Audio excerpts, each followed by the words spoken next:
right, welcome and good morning. It is Tuesday, October 18th, and it is 9:01, so we'll go ahead and call this meeting to order. We will begin with the invocation, followed by the Pledge of Allegiance. And so we ask folks to stand if you are both willing and able to do so. However, I will ask the pastor, please state your name in the congregation because I left my notes up there. So I would hope that you could introduce yourself, and I apologize. So, Pastor? Sorry. Hello, my name is Pastor Robinson, and I'm a pastor at Reformation Lutheran Church on the East Side. Now let us pray. Thank you for bringing us together to do your work. We ask your blessings on the people we have been called to lead the community in which we live, work, and play. Help us as leaders to not ask first, how do we fix this, but what do we need to learn? How might we need to change, and to whom we need to listen? Remind us through the people encountered and the people served, because we all forget time to time, especially in the noisiness of life and strife, that we're not only leaders, but also servants, and that it's our responsibility to serve the common good of all. Grant us wisdom and courage to know and do what is right and good and true. May we speak out when it is time to speak out, and listen patiently and receptively when it is time to listen. May we always be guided by the spirit of community, by the spirit of justice, and by the spirit of love. In Jesus' name we pray. Amen. Pledge Allegiance to the flag of the United States of America, and to the republic for which it stands, one nation, under God, indivisible, with liberty and justice for all.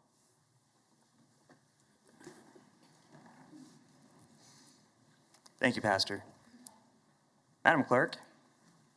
Approve the minutes of the regular meeting of October 11th, 2022. Has every member had a chance to review the minutes, and if so, is there any discussion? My understanding is there has been an item pulled from the minutes and put later on the agenda. Is that correct, Mr. Manager?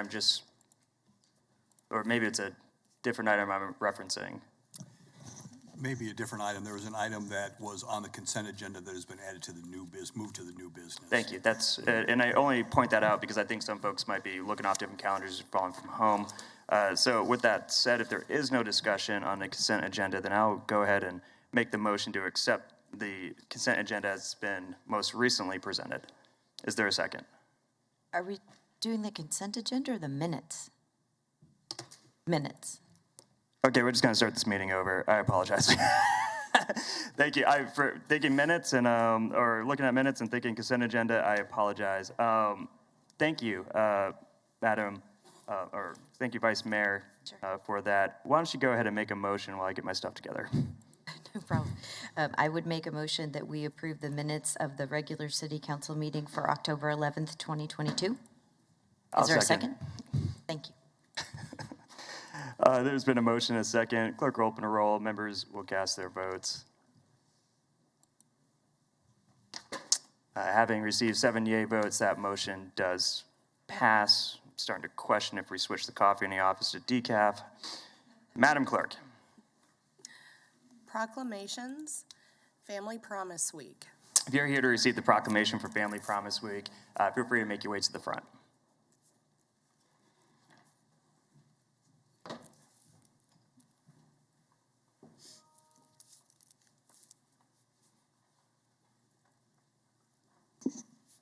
See if I can get this one right.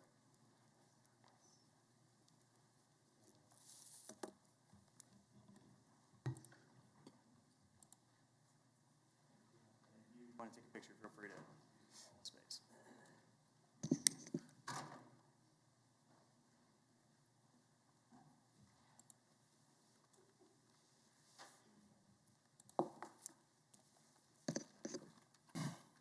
Proclamation of the City of Wichita, Kansas, founded in 1870. Whereas, in October 2016, Family Promise of Greater Wichita began operations dedicated to helping the most vulnerable among us, children and families who are facing homelessness and housing insecurity. And whereas, Family Promise partners with numerous congregations of our local faith community and communities across the nation, which provide the facilities to house and feed guest families. thereby making a real difference in the lives of their neighbors in need. And whereas, believing that every child deserves a home, Family Promise of Greater Wichita and its more than 2,000 volunteers empower families in making their transition from homelessness to sustainable independence. And whereas, over the past 6 years, Family Promise of Greater Wichita has served more than 1,200 individuals, including more than 800 children, on their path to safe, stable housing, and continues to expand its programs and services. Now, therefore, be it resolved that I, Brandon Whipple, Mayor of the City of Wichita, Kansas, along with the Wichita City Council, do hereby proclaim October 17th through the 22nd, 2022, as Family Promise Week in the City of Wichita, Kansas, and encourage all citizens to recognize and raise awareness of the issue of family homelessness in our community.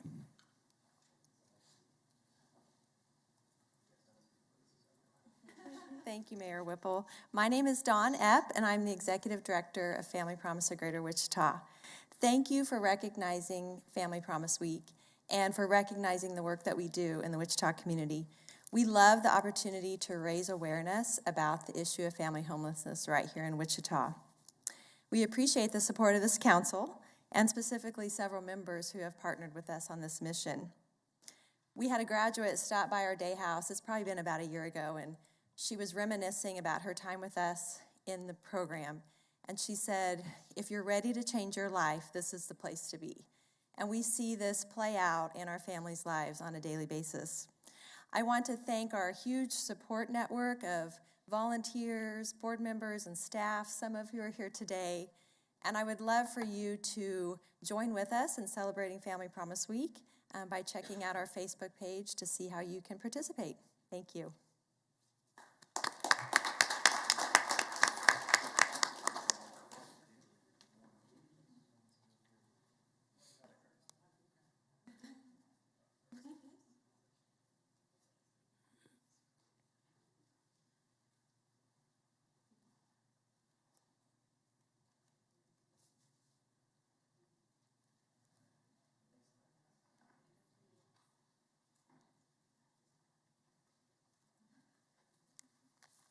Madam Clerk, Proclamations, Red Ribbon Week. if you're here to receive the proclamation for Red Ribbon Week, please make your way to the front.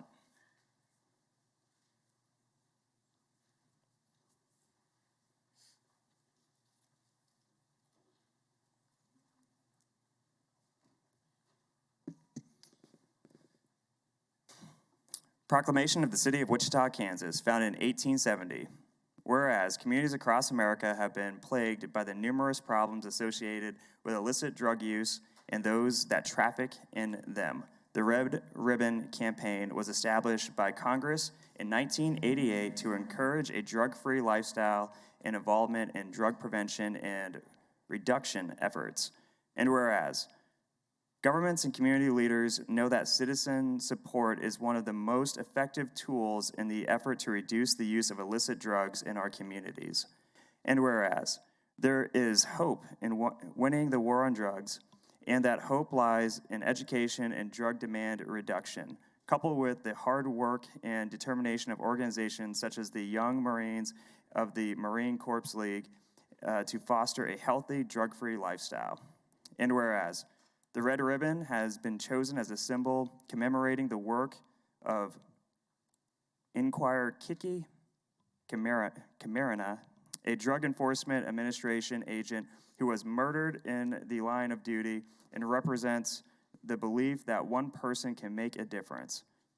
And now, therefore, be it resolved that I, Brandon Whipple, Mayor of the City of Wichita, Kansas, along with the Wichita City Council, do hereby proclaim October 23rd through the 31st, 2022 as Red Ribbon Week in the City of Wichita, and encourage citizens to recognize this special observance by wearing a red ribbon to show support for a drug-free environment.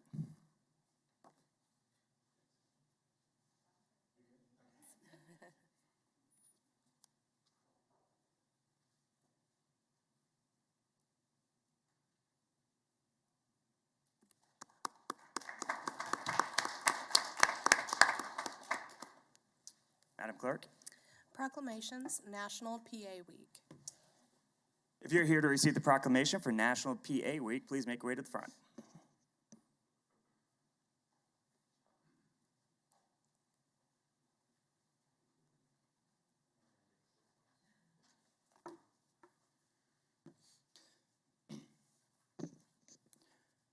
Proclamation of the City of Wichita, Kansas, founded in 1870.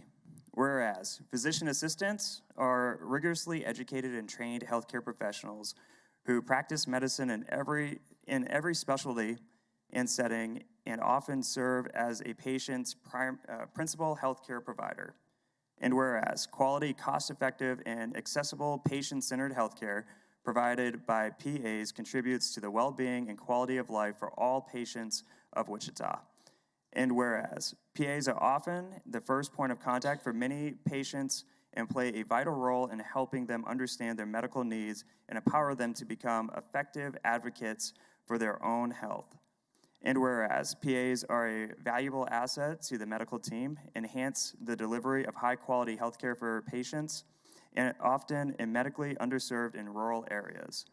And now, therefore, be it resolved that I, Brandon Whipple, Mayor of the City of Wichita, Kansas, along with the Wichita City Council, do hereby proclaim October 6th through the 12th, 2022, as National PA Week in the City of Wichita, and encourage citizens to recognize PAs for the significant impact they have made and continue to make in healthcare as a critical part of the healthcare team.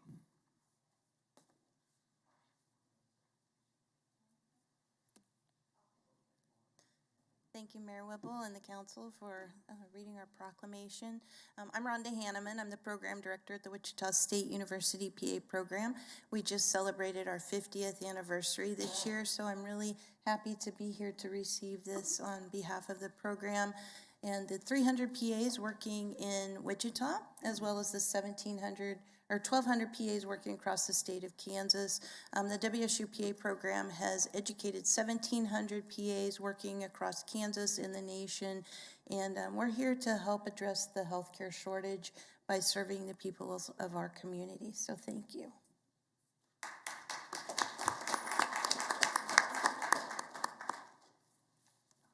Hello, everyone. My name's Carter Geyer, and I'm the president of the class of 2024 physician assistant class. I'd just like to say thank you for recognizing PA Week. Growing up, I grew up in a household where my dad works in healthcare, and I knew I wanted to work with people and serve people at the same time. And Wichita, I grew up in Wichita, so I came back to Wichita State to further my education, and I look forward to continuing to work in the state of Kansas to help our community. So, thank you.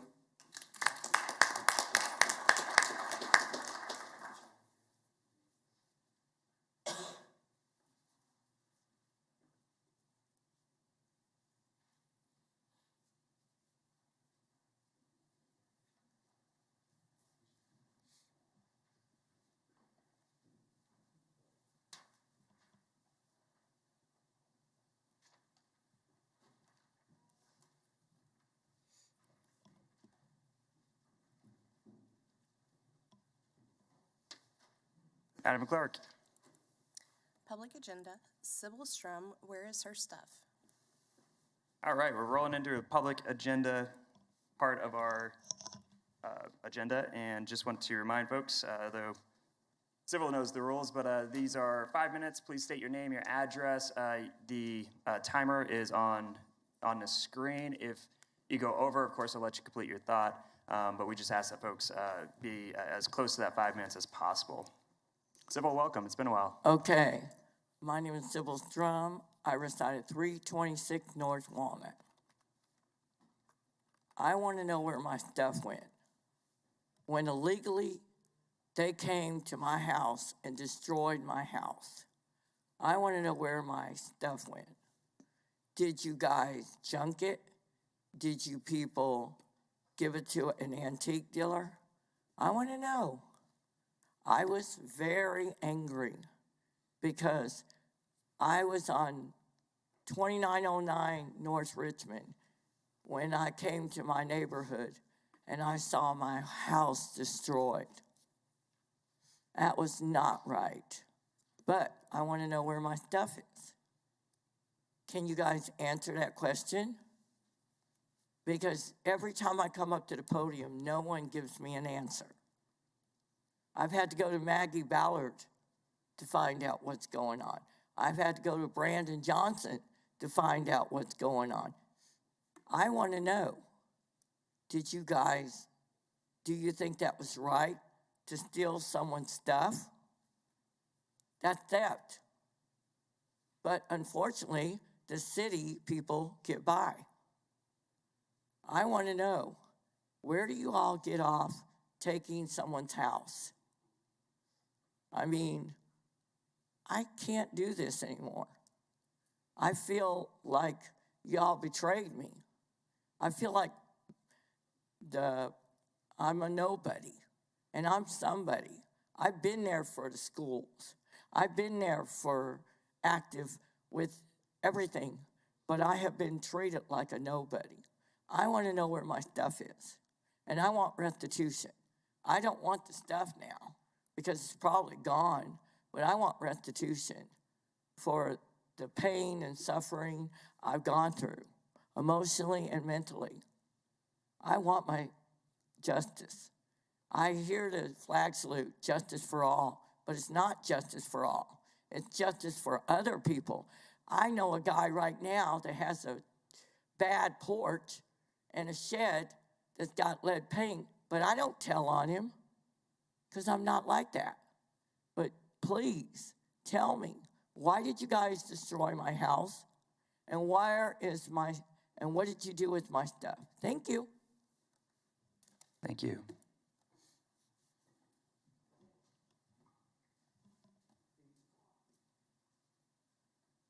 Madam Clerk. Consent agenda items 1 through 14. Going to make a joke about the minutes. Next item is the consent agenda. For discussion on the consent agenda, the chair recognizes Vice Mayor Tuttle. Thank you. I would request that item 13 be pulled. Item 13 will be pulled. Is there further discussion on the consent agenda? If there's no further discussion, then I will make the motion that the consent agenda items 1 through 14 pass with the exception of item 13. Is there a second? Second. It's been seconded by Vice Mayor Tuttle. Clerk will open a roll. Members cast their vote. Have received 78 votes. That motion does pass. We're now back on item number 13 of the consent agenda. The chair recognizes Vice Mayor Tuttle. Thank you. Due to a conflict of interest, I will be abstaining from this vote. Please let the record show that Vice Mayor Tuttle is abstaining from this vote. Is there any further discussion on item 13 of the consent agenda? If there is no further discussion, then I'll make a motion to accept staff's recommended action for item 13 of the consent agenda. Is there a second? Second. Motion has been seconded by Councilmember Johnson. Clerk will open a roll. Members cast their vote. Have received 68 votes to 1 abstention. That motion does pass. Madam Clerk. Report of Board of Bids and Contracts dated October 17th, 2022. Welcome. Morning, Mayor, City Council, Josh Lauber, Department of Finance. The Board of Bids for October 17th, 2022 are as follows. For engineering, we have sanitary sewer improvements, Auburn Hills Commercial 2nd Edition, defer to October 24th. We have water distribution system, Auburn Hills Commercial 2nd Edition, defer to October 24th. We have sanitary sewer and water line improvements to serve North Junction for Apex Excavating LLC for an aggregate bid total of $610,825, subject to a revised engineer's estimate for Group 2 of the revised engineer's estimate of $470,325.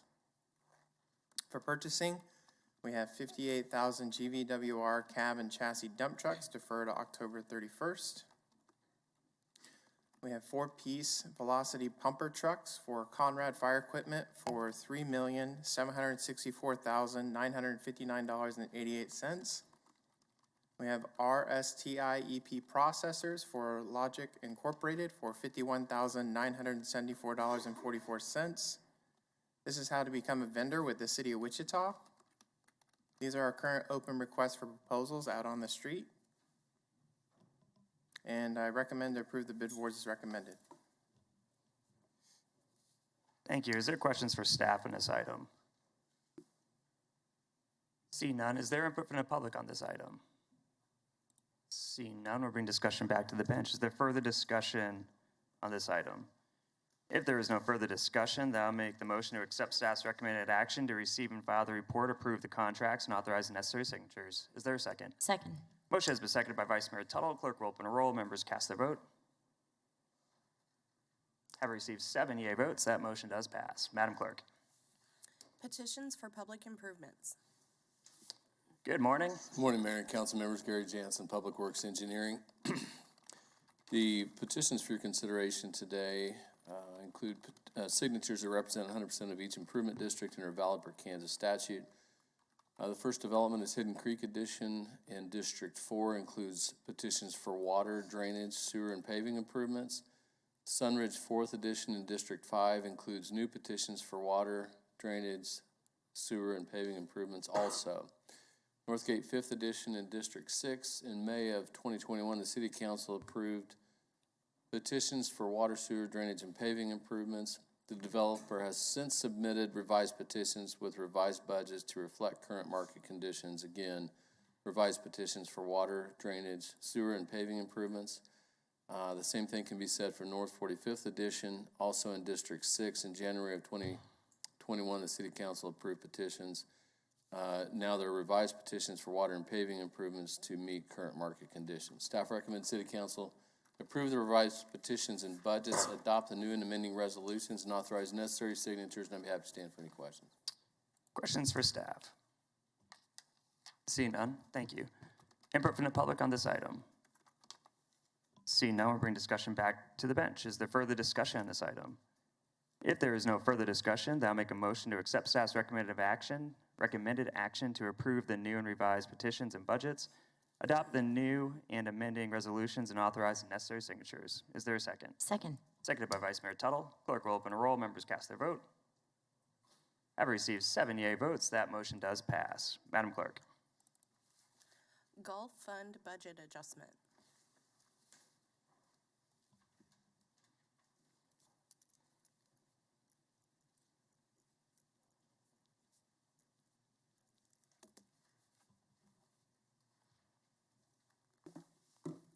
Good morning. Good morning, Mayor. Good morning, Council. Today I promise to advance the slides, unlike last week. The item I have for you today is in regards to the Gulf Fund. It's a budget adjustment request that we're making. We have some very good news for our financial status. A little bit of background, our Gulf Fund is an enterprise fund. The rounds increased significantly since 2020. Budget estimates have been conservative as we were not really clear as to what the outcomes were going to be and if the uptick of golf was going to be sustainable.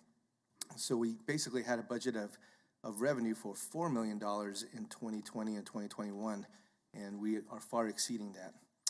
The demand has been high for golf throughout the years, 2021 and 2022, and continues to increase. A couple examples here. In 2021, on the very far right, rounds increased by 25%, cart rentals improved by 30%, food and beverage revenues increased by 42%. And so far in 2022, this is through September, rounds have increased by 3%, cart rentals have improved by 6%, and food and beverage revenues have increased by 27%. So we're seeing this steady increase in revenue. Previous budget adjustments that we've done in the past, from the revenues from 2019, we made an adjustment in December, and those funds were used to make upgrades and repairs at Tex Consolver and over at McDonald Golf Course for the ponds and lakes over there. And November 2nd, we did a budget adjustment, and that was for purchasing equipment for all the mowers that we purchased. So the golf revenues are consumption-based, meaning that the more we use, the more revenues we make, which also increases the amount of expenses we have as well. So a little bit of analysis. Expenses have surpassed the 2022 revised budget, mainly because we have done so well with revenue. We have a lot of aging equipment, and we've used our regular budget for making repairs to a lot of our pieces of equipment. Our new management team is also looking at making renovations at 3 of the golf courses, McDonald, Sim, and Tex Consolver. And we're looking at replacing some of the floors, upgrading just some of the ambiance in the lobby area, making some repairs in the restrooms, and just making it more and more appealing. This is something that we want to do so we can continue to having people stay a little bit longer. We want to also do more rentals at these clubs, and so we think this is going to make a huge impact. Financial considerations. Staff recommends a budget adjustment of $1,135,000 to be split between line items of the golf fund as necessary. $300,000 would go into the operating expenses to cover the rest of this year. As I mentioned, we're having more expenses than what we budgeted for, but again, we have a lot more revenue than what we budgeted as well. And then $835,000 for capital expenditures to make those improvements that we were talking about. Every year we've been very successful in putting money back into the courses, whether it's been for equipment, irrigation, or making just some other general repairs, and that's what we're going to use this money for as well. We're standing very well. We have unencumbered balance of $2,237,000 as of the end of September. We still have 3 more months of revenues, and so we expect that to be a strong number as well. Legal considerations.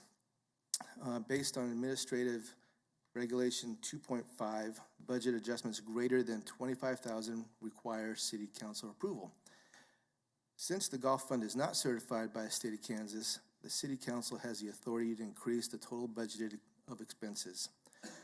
The recommended action is recommended that the City Council approve the recommended budget adjustments, transfers, and the capital projects. I stand for any questions. Questions for staff? See none. Is there input from the public? See none. We'll bring discussion back to the bench. Further discussion. So it's defer to Councilmember Ballard. Thank you, Mayor. Thank you, Troy, for the presentation.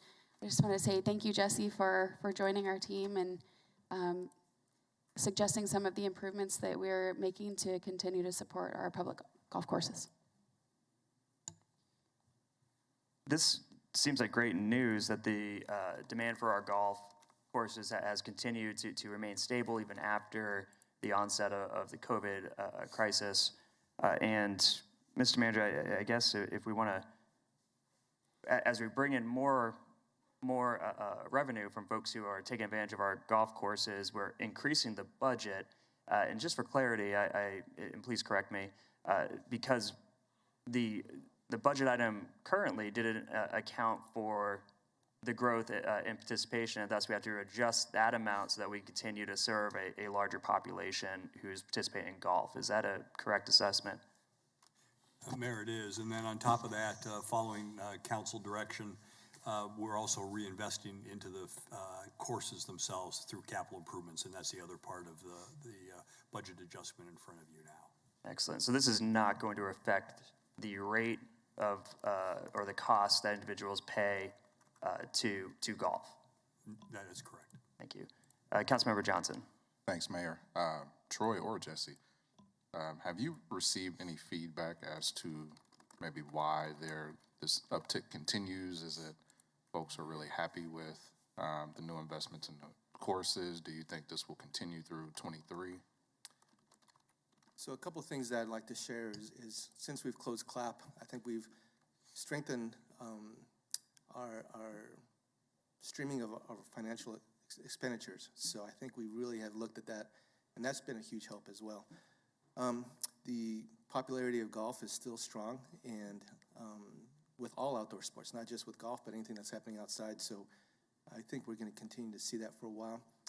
And as the manager had mentioned, it's not going to have an impact on fees, but what we did for this following year's budget is we increased the budget for both expenditures and revenues, knowing that we now have some history to look at and be able to trend some of those revenues and expenditures. So, did I answer your question? Okay. Further discussion on the item? If there's no further discussion, I'll just make the motion to to accept staff's recommended action to approve the recommended budget adjustments, transfer, and the capital project. Is there a second? Second. Motion has been seconded by Vice Mayor Tuttle. Clerk will open a roll. Members cast their vote. Have received 7 yea votes. That motion does pass. Madam Clerk. Proposed 2023 Outsourced Pavement Preservation Program, including 2023 City Connecting Link Improvement Program Project. Welcome. Good morning, Mr. Mayor, members of the council. Alan King, Director of Public Works and Utilities. I'd like to bring before you a proposed initiation kickoff of a project. We have about 160 lane miles of dirt roads, unpaved roads in the city. A lot of these are in established neighborhoods. The reason that they're still dirt or have always been dirt is because they opted out of the normal way that streets are brought in. The developer or the property owners opted not to have them paved. And so we have these islands within the city within neighborhoods of unpaved roads. The historical approach to this has been to have petitions circulated, and then the cost of those streets are borne by the people on that street and usually put over a special assessment period of years. This new program that's being proposed to kick off today is city-financed paving of these unpaved streets and not causing the special assessment process through the petitions to be used. Only 2023 funds would be initiated today, totaling about $1 million. So I wanted to be clear that although this is a multi-year program, what we're bringing before council for approval today is for the 2023 funding of that year's dirt street paving. There is, however, a 10-year period of time that is included in the planning part of this in the capital improvement plan. That's a $31 million investment, but each year staff would be coming back to council for approval.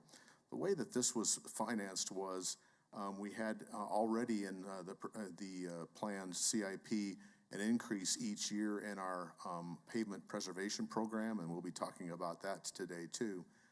But what we decided to look at was the possibility of taking that increase that we had each year, not taking away from that program, but taking the increase that was planned for that program and basically cutting it in half, still applying half of it to the pavement preservation program, but taking the other half and investing it in this way with our unpaved streets. So when when council talked about this and deliberated on this, it became clear that some sort of a prioritization would be needed. This is a multi-year project. Want to make sure that the funds are applied in the right places and the right time. So two priorities were identified. One was dirt streets near schools. So this plan that we're embarking on would have the areas within a block of schools paved first, and these are areas that we are already applying a chemical treatment to the dirt roads to suppress the dust. So as part of this whole funding approach, we would be slowly reducing the need for that chemical treatment as we paved them and they were paved streets instead. The other, once the dirt streets around schools are addressed, then what we would be doing is addressing the dirt streets according to the disadvantaged neighborhoods approach, which is basically basing it on the highest percentage of individuals below the poverty line according to the U.S. Census block level. And so that would be the way in which we decided which streets each year would be paved. When we talk about paving, we would be going with a real paved street. In other words, we'd have a base below the pavement of 5 inches with special fabric reinforcement, crushed rock base. We'd have a 5-inch thick asphalt mat. We're talking about a real street. The only thing that would make it different from the streets that if we were to build it right now with a petition or a new development is this will not include drainage, curb, gutter, and subsurface drainage. Now, what this does is it still gives you a really good street, a serious street, but because of the lack of drainage, it'll shorten a little bit the life of the street, about a 15 to 20 year life expectation of these streets. When you look at the program, I know this is really difficult to see, but there's a bunch of little red lines and dots on there. Those are the ones that we propose to do in 2023. Those are the ones that are near the schools, so in the proximity of the schools. If you look at the entire CIP, the whole 10-year period, assuming that council would approve each year this program, that's what you're looking at in that period of time, those black lines. So you can see they're distributed pretty much across the city.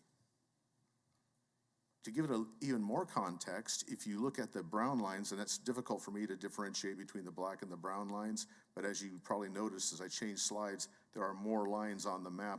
Those would be the ones that would take place outside of the approved 10-year CIP program from 2032 to 2054. So in the first year, we're going to do about a 1% of these dirt streets. For the next 10 years, we'll get all the way up to about 25%.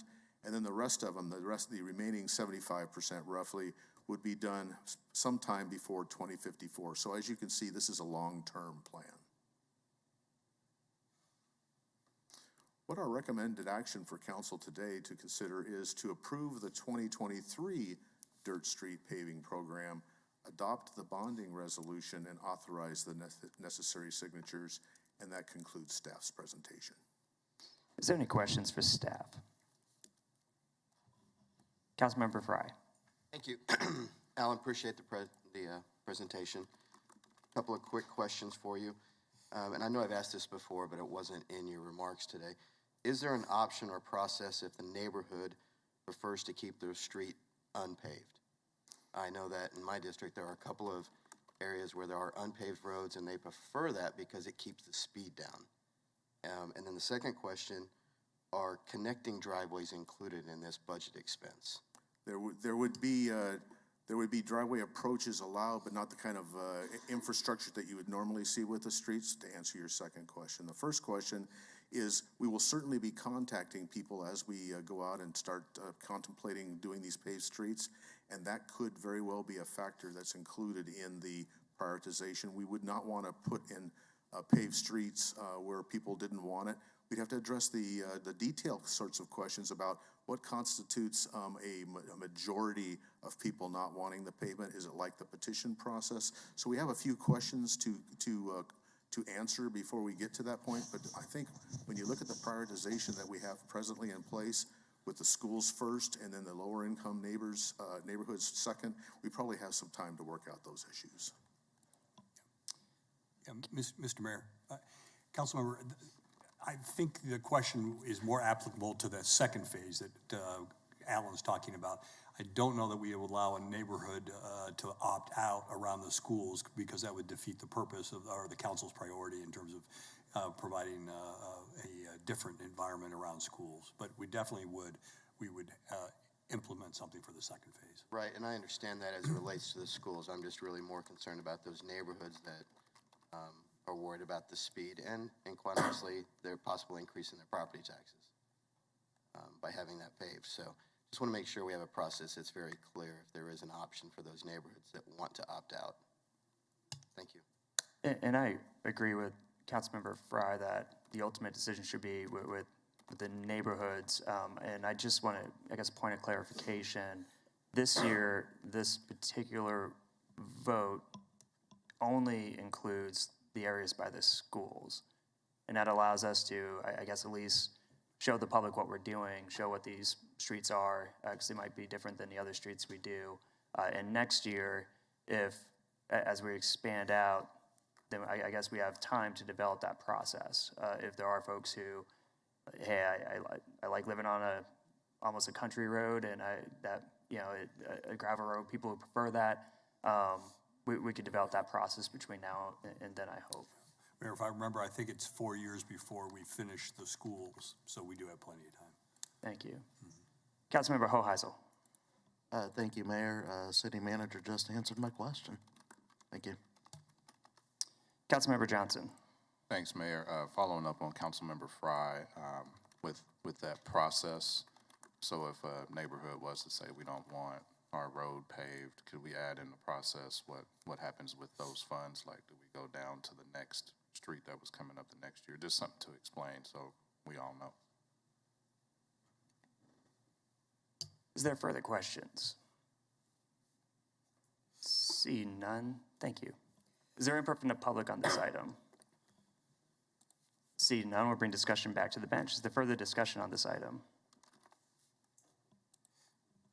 If there's no further discussion, I will recognize Councilmember Johnson of District 1 for a motion, and then recognize Councilmember Hoheisel for a second, as this falls in District 1 and 3, and it also falls into District 6, and I apologize to Councilmember Ballard for not recognizing for any type of motion. But Councilmember Johnson.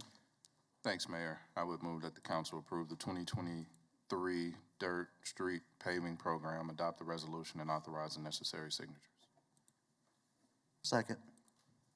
Motion has been made and then seconded. Clerk will open a roll. Members cast their vote. Having received 78 votes, that motion does pass. Madam Clerk. I apologize, I called this item early. The proposed 2023 Outsourced Pavement Preservation Program, including 2023 City Connecting Link Improvement Program project. Good morning again, Morning. Mr. Mayor and members of the council. Alan King, Director of Public Works and Utilities. This is the program that's well established, been in place for many years. It has been modified over the last 11, 12 plus years, and I'm here to get approval from the council for this next year's outsourced pavement preservation. One of the changes that we did make, and I want to make sure that we emphasize that this is not just a kind of a normal go out and pave streets in the way that everybody paves streets. About 12 years ago, we made a concerted decision to change the very way in which we operate our pavement preservation program. It's been a very big success. We've had really good results. One of the things that we did was we went away from a pavement condition approach, purely a pavement condition approach, to a return on investment approach. We wanted to get the biggest bang for the buck. And so what we did was in 2013, we did some extensive pilot projects just to make sure that the kinds of alternate treatments that we were considering were feasible and that worked. In 2014 and 15, we did extensive residential thermal crack repairs. Those are that big heavy crack that goes all the way curb to curb that when you hit it jars your teeth. Emphasize those. In 16 and 17, we did a lot of arterial thermal crack repair. And then 18 through present, we really are looking more at the optimized model approach, which is take care of those streets with the kind of treatment that gives you the greatest return on your investment. By way of review on the approach that we're taking, not all streets are equal. It depends a lot on what their condition is. That black curved line represents a degradation curve. The longer you go in years, the lower its condition becomes. It degrades in kind of that sort of a rate, that sort of a shape. Well, as you can see, at the early years, the rate of degradation is rather slow. The slope of that line is fairly shallow. And then as you get into the later years, the rate of degradation, how much you degrade each year, becomes steeper. Also, the kinds of treatments that you apply, you basically preclude yourself from some treatments depending on what the condition of it is. If you have an early new street, you have an option to use a preservative seal, which is only $1 per square foot. As you start getting into the preservation treatments, you're getting more around $3 per square yard. Sorry, yard, not foot. And then as you go to rehab treatments, you're more like around $12 per square yard. And then once you get far enough into its degradation, down before the remaining service life target of 40, which is what we've chosen, you're at $35 per square yard. So as you can see, depending on the condition of the street, it really limits or drives you to particular kinds of treatment. Another thing too is that the approach of that applying that treatment. If you wait until a street has gotten degraded quite a bit, it's going to cost you quite a bit to treat that street. Whereas if you catch the street early, new, you can apply multiple treatments that are much less expensive. It's kind of like the analogy that we use where it's less expensive to keep paint on the siding of your house than to wait until it wears out and completely replace the siding. And so we're taking a different approach. This is a different approach from a lot of the industry because they do basically worst first is the approach that most cities and municipalities use. So this is quite a departure from the usual sort of way, but it's really paying benefits. So the funding totals for the 2023 program is $12.8 million. That's from the CIP, and we get an additional $300,000 from the state for this program. We continue to use our high return on investment preventive and preservative approach on our pavement program. This year there are no standalone thermal crack repairs, although we're starting to get long enough, those repairs have been in place long enough that we're starting to see some of them having some problems, starting to thump again as you go drive across them, so they'll probably make a return to our program. Partial repair of salvageable brick crosswalks, that will continue. The pilot program that we put as far as replacing brick sidewalks with stamped concrete, that will continue. And then what we do also is we don't just do new pavement, we also do mitigation of the worst streets because we don't want streets to become untravelable or unsafe. When you look at how the money for the program is divided up amongst the districts, what you'll notice, I could draw your attention to the bottom two rows. When you look at the white bottom, second to the bottom row, it talks about the percentage of total expenditures. You can see that they're not equal, that we're not spending the same amount in each district. And that's because of the bottom line. We're trying to match the amount of paved lane miles that are in each district. And as you can see that we've done that, so that you get the proportion in your district of the total amount of lane miles that district represents in the city. Also, as you look through the different projects, you'll see that there's a different amount of the different kinds of treatments in each district. And this is driven by the condition and types of roads that are in each of those districts. Again, this map's kind of hard to read, but one of the other things that we wanted to be really careful of is, are we unintentionally putting money into improving streets in those neighborhoods that, and ignoring those neighborhoods that are having the financial challenges in our city? So what we've done is we've identified those local investment areas that represent basically lower income areas, and we're looking at the amount of money in the program that we're including in those areas. And as you can see, we're at about 12%, whereas the paved network in those areas is at about 14%, so we're close. Every year we fluctuate a little bit, but not because we're smart or intentional, but what it works out to is the streets pretty much drive us to where we're putting the money in the neighborhoods that also are lower income. When you look at the number of lane miles that we do each year, when we started back in 2011, we only did 72 miles of lane miles of streets in that year. When we got to 2017 with some of the experimental treatments that we were using, particularly the very high return on investment treatments, you see we went all the way up to 813. That was a bellwether year. We're now somewhere around 350 to 400 lane miles per year, which is significantly greater than the 72. More importantly is the treatments that we do on more streets seem to be more resilient and seem to be able to give us a greater return on our investment when measured by remaining life on those streets. On the 2023 outsourced pavement program, what you can see are different treatments across the city. If you want to read that legend, you can see that they're, depending on where you are, what kind of treatment you're talking about, they're distributed all over the city, and we have a very detailed map that's available not only in your attachment, but also on our webpage so that citizens can be directed there to look at what it is that will be done near their neighbors, in their neighborhood. Different treatments like I talked about. One is the brick crosswalk improvement. One of the things we're finding is that with the older brick crosswalks, they're very aesthetically pleasing. They're less maintenance intensive than having to put paint down on the road every year. But what we are finding is that with traffic and age, we're starting to lose some of the bricks. Some of them are coming up, becoming hazards. So we're still making repairs on sections of those, but also we've piloted a new approach, which is the stamped colored concrete. It looks like bricks, but it's really just a very high-grade concrete, and it seems to be accepted by folks that have been looking at it. The aesthetics, it seems to be close enough. And so as we start replacing out the brick sidewalks, we're doing it with this stamped concrete. Ages much, or travels much better, has a higher resiliency, it's greater expected life.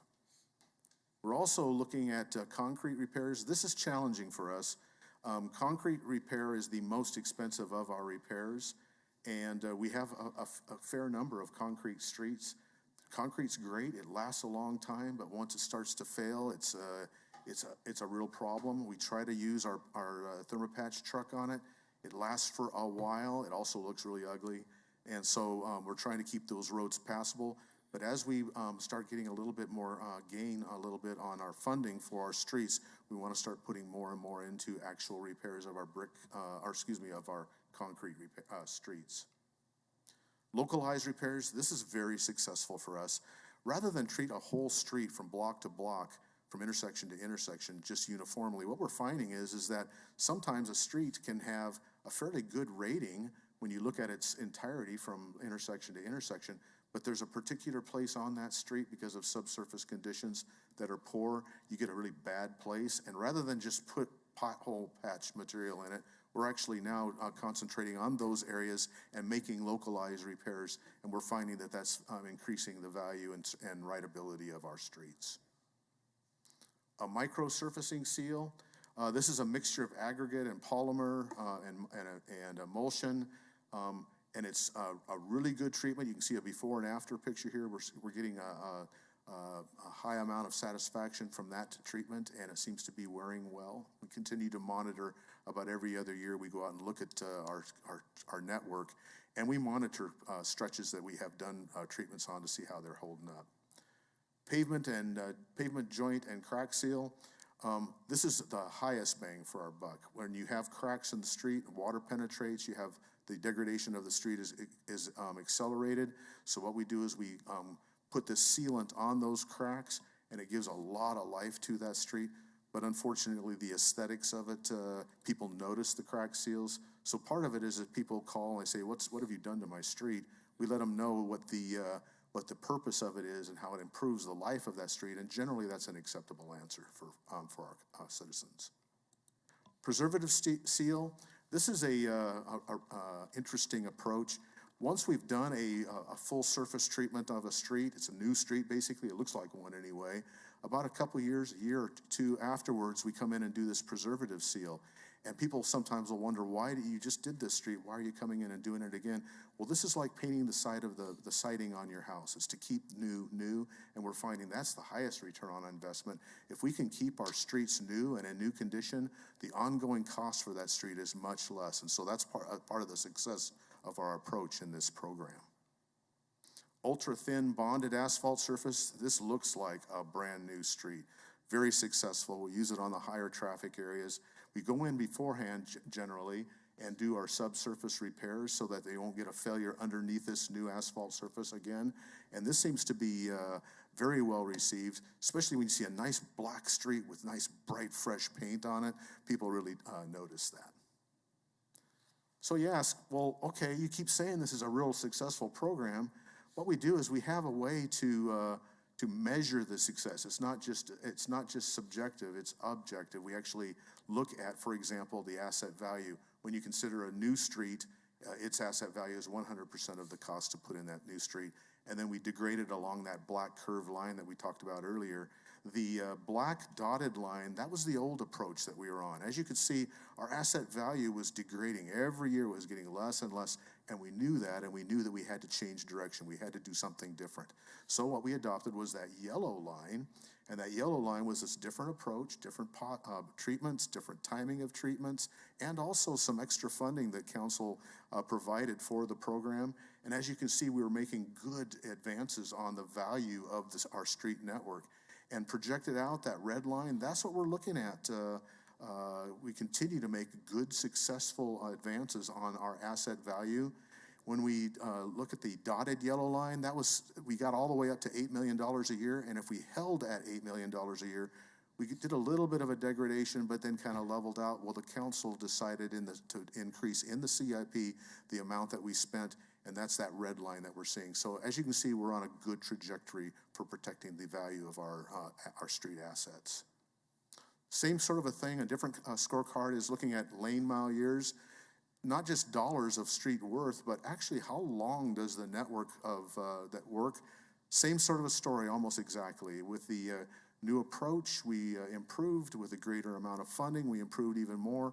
And as you can see, the projection out into the future shows that we continue to improve for the life of our street network.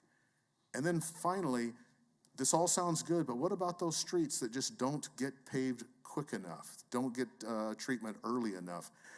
What you're going to do is you're going to see them in pretty bad shape. What does that look like? Well, we were heading in a very bad place, even with the $8 million funding. But with the new funding, we're kind of levelizing out. And the way that we address that is through mitigation. We add different repairs, our patch truck, our pothole patching, to be able to keep the roads travelable. So that's the program that's before the council. And what we'd ask is for approval of this year's program and the funding amount and the necessary signatures. And that concludes staff's presentation. Other questions for staff? Councilmember Hoheisel. Thank you, Mayor. Do we have an average grade per district of roads that we're working on? So, for example, I do have some concerns. We spend an equal amount in every district, but not every dollar is spent the same in every district. Some districts have, a dollar goes a lot further when you're talking about asphalt streets as opposed to concrete. So I just want to make sure that, like, let's say, for example, in my district, there's going to be roads that we're going to get into that are paved, that are graded in the 60s, whereas in District 4, maybe those roads that we're paving are in the 40s, the average grade. So does the average grading work into the formula at all? For the average rating in the district? Yes, sir. Although that information is available and we can provide that information to you for your review, really we match the treatment and the timing of that treatment to the return on investment. What is the condition of the street? What is the type of treatment that gives us the highest return on investment? And that's really where the matching comes. And fortunately, we have enough latitude in how many of those sorts of treatments and those number of streets that we can get it to that match for the number of lane miles that are in each district. But it's driven less by kind of an average condition, more by about what are the needs of those particular roads in that district. And that's more what I'm wanting to get at is, I appreciate that we're trying to keep it equal between the districts, but I think there's a difference between equal and equitable. And so I just want to make sure that we're looking at it, maybe we look at it a little differently in the next year to try and figure it out a little better, just to make sure that we're putting the money where the needs are, as opposed to just, allotting the money and then going through and trying to spend it equally, I suppose is where I'm getting at. Mr. Mayor, if I could. Alan, could you go to the chart that shows the expenditures by district?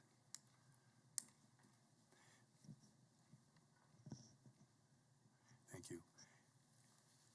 I understand the concerns expressed by Councilmember Hoheisel.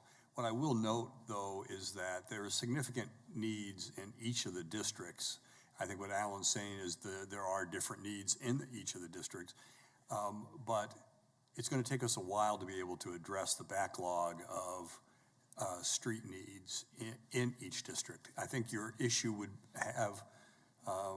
be of more concern if we were satisfying the needs in, say, 3 districts, but we were still trying to give an equal dollar amount. But in this case, we're trying to be sensitive to the needs of the unique needs in each district. We did at one point look at, when we had the old model, we tried to put money where the greatest needs were and not balance it across districts. But under this methodology, in order to increase the life of the street system itself, we've tried to be sensitive to the district needs as well as the citywide needs. So I think as we go along, it'll be important to look at that issue of, as you frame it, equity. But at this point, since the needs are still so great across 6 districts, it's a little harder to be able to do what you're talking about, and that's adjusting it and putting more in one district than the other, because I think you'll be sacrificing street quality in a district. I can appreciate that. I just want to make sure we don't forget about where the needs are currently as well. Right. Thank you. Councilmember Johnson. Thanks, Mayor, and appreciate your work, Alan. I hate to add to your plate, but every now and then I ask for like explanatory videos. Could we have like just a page on the website where we explain some of this stuff? And I say that because I'm always asked about the preservative seal and the comment, why are we going to resurface roads that we've already done and they look great, and that being an issue. And I try to explain it. I'm not as good as you. But, you know, if we had that, just a link that I could say, hey, here's a better way to know what we're doing and why, and the benefit to the city and extending the life of the street, I think that would be helpful. I know that's a little more work, but I think that would help out. Councilmember Blubaugh. Thank you, Mayor. Just kind of continuing on this trend, you know, I've questioned this methodology because we're splitting it up by district. Well, the districts are made up by a population of 60 to 65,000 people. It's not made up by lane miles. I mean, you can look through there. I mean, I'd like to see what the lane mile difference is, because District 4 is twice the size of some of these other districts.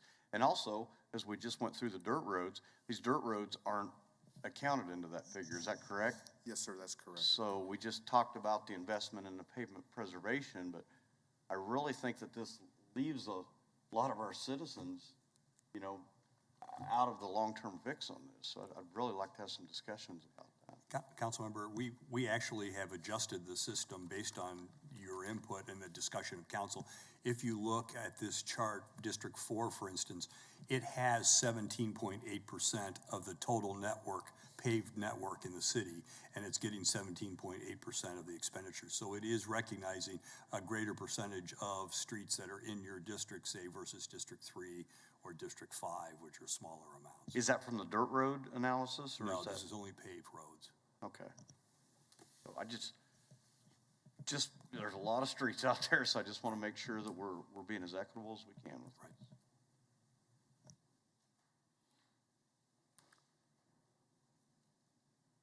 Further questions for staff? See none, thank you. Is there input from the public on this item?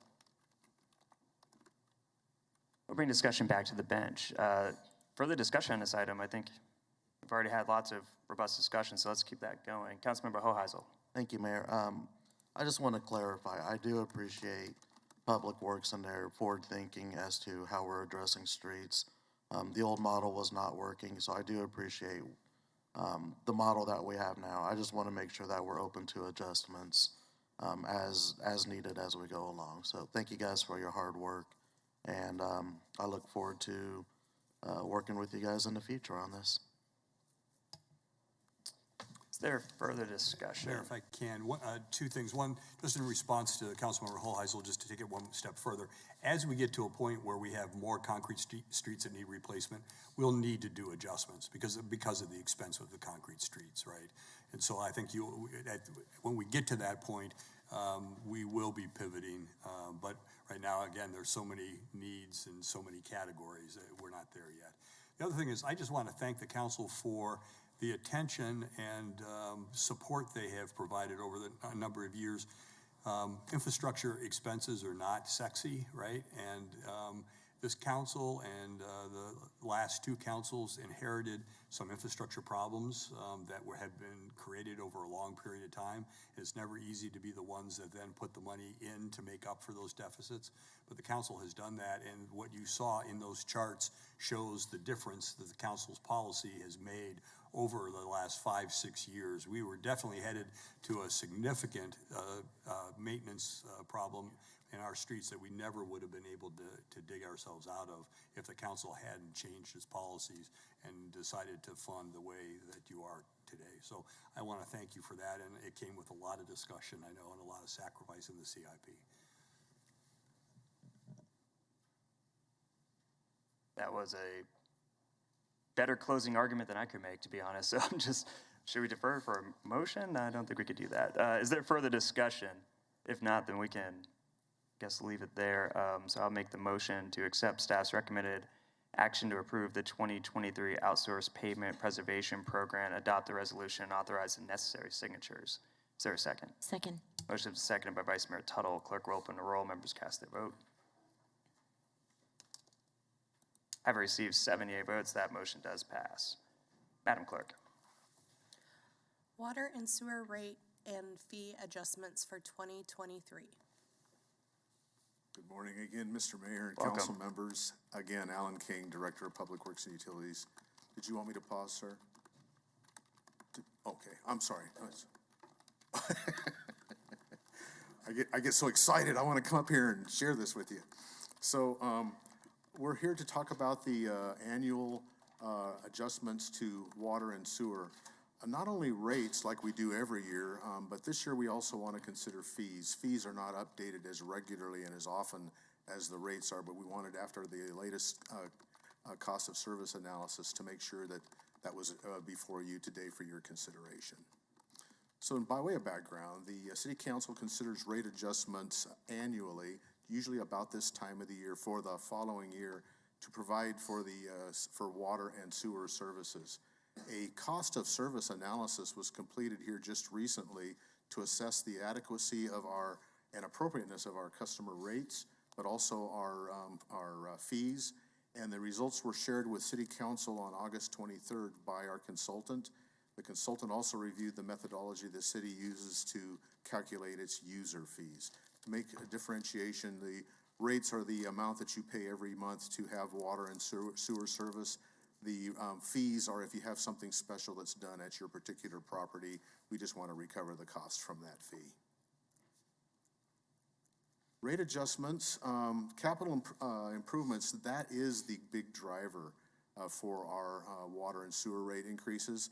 When you look at the amount of our budget that is based on capital infrastructure, as the manager was saying earlier, council's been mindful of the amount of deferred maintenance and the degradation of our assets over a long period of time. And there's been a concerted effort with these rate increases each year to make sure that we get a handle on replacing the infrastructure that we need. Nobody wants to have a failure of the water or the sewer system, and so we're working very hard to make sure that we get the adequate investment in our capital side. We also have operations and maintenance costs. We have to make sure that they're covered. And then there are also certain financial metrics that we have to meet, certain debt coverage ratios on our bonds, those sorts of things. Fee adjustments is a different kind of a revenue.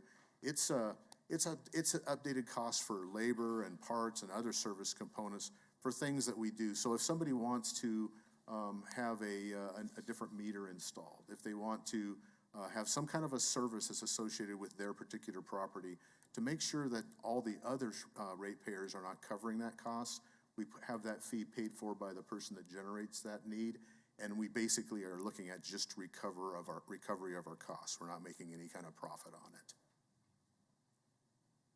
So when I said earlier that capital projects are the big driver, wow, this shows you how true that is. When you look at our top water projects, you know, you're looking at $553 million for the Northwest Water Treatment Plant, a very important asset replacement in capital investment. When you look at the new sewer treatment plant that we need to build to meet federal requirements, $357 million. So when you look at the total water projects, $855 million on water projects. When you look at our sewer projects, $475 million of sewer projects. This is important because if we don't pay attention, if we don't get out ahead of these, you have failures of the water system, you have failures of the sewer system, pollution, you have drinking water issues. And so what we want to do is we want to make sure that we have a good long-term plan that ramps up these costs gradually, so in a responsible way our customers can get the sort of service that they need and the assets that provide that service. This is probably for some of you, this is a familiar line graph. What we've been doing is every year we come to council and say, this is what we proposed as an increase for next year, and this is what we think the projection increases are going to be for the next 10 years. And so far, we've been able to keep or even slightly reduce the annual increases that are projected out. What we're trying to do is, again, trying to make the increases slow over a period of time, but also look for favorable funding so that we are even able to do that. The example being WIFIA and SRLF, two funding sources, one from the federal government and one from the state government, that allows us to increase our rates slowly to pay for these huge capital investments that we're doing. So what we're talking about is pretty much like we've shown you every year, water for the fiscal year 2023, 6.25%, sewer 3%, for a combined system increase, a combined bill that the customer sees of 4.95%. We've been keeping it at about 5% for a while per council's direction. Make sure that you time the investments, make sure that you get the necessary funding, make sure that you prioritize the investments so that we don't have any year higher than a combined rate of 5%. We've been able to pretty much stay to that with the idea that out in the out years, hopefully we'll be, once we get the expenses associated with these big capital costs, things can mellow out a little bit into a little bit lower range. So what we're presenting today is consistent with what we've been presenting every year, and so no surprises here. One of the things that came out of the cost of service analysis was that we want to make sure that the different customer classes, commercial, residential, wholesale, industrial, we want to make sure that they are each paying their actual share of the cost. What we found was that for the adjustments that we'll be making this year is we're going to have a slightly higher commercial and wholesale adjustment, because when we give that number, that's for all customers. That's basically a revenue increase. The devil's in the details. We actually put with each of the customer classes and types a percentage increase. And what I can tell you is that this year, in order to adjust our different class disparities, we're going to have a slightly greater increase on commercial and wholesale adjustments with a lower residential increase, and that's going to take over a period of 10 years, so that it's a gradual increase. Sewer adjustments go the other way. It's a smaller part of the bill, but you look at, there's going to be a very slightly higher residential and commercial adjustment to take care of some of the lower wholesale adjustments that we need to make. So what we're doing is we're trying to, over a period of time, gradually keep the share of costs being paid by our different classes so that it's fair. I know I covered this point earlier, but you look at the different kinds of revenues, the rate revenue and the user fee revenue. You look at its basic rate revenues, basic to all customers. Generally, unless you have something special done, that's what you're going to see on your bill. Is your rate is the sewer bill is represented by rates. When you have specific services, then that's the fee, and we haven't been adjusting those very regularly. The last time we did it was in 2019. Now that when we engage the consultant on the cost of service analysis model, we asked them to provide us with a methodology so that we could do this more regularly, and we hope to do it every 2 years. So we'll be bringing, every other year, we'll be bringing proposed rate adjustments to make sure that we are recovering full recovery of our costs. What are the user fees?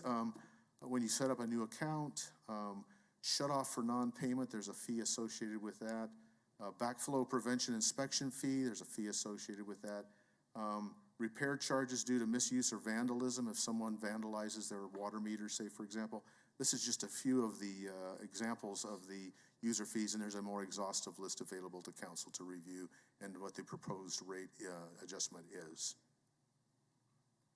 So this is the question that y'all ask staff every year. So what do these fees represent in terms of real customers, real bills? Well, if you look at a average combined water and sewer bill, we categorize residential bills into 3 categories: those who use little water, those who use kind of the average amount of water, and those that are higher use water use. And when you look at, that's the gallons per month that you can see on that table. So for a low use residential customer, combined water and sewer, it's going to be an increase of $2.34 per month on their bill. Mid $3.54 and high $7.51 combined water and sewer each month. As you can see, commercial is greater, $36.95 for kind of your average commercial, and then industrial, as you would expect, $3,000 plus a difference on their bill. One of the questions that often comes up is what about the affordability of our rates? I mean, every year the rates increase. Every year I have to pay more for my water and sewer bill. You know, is the bill still affordable? Which is a really good question.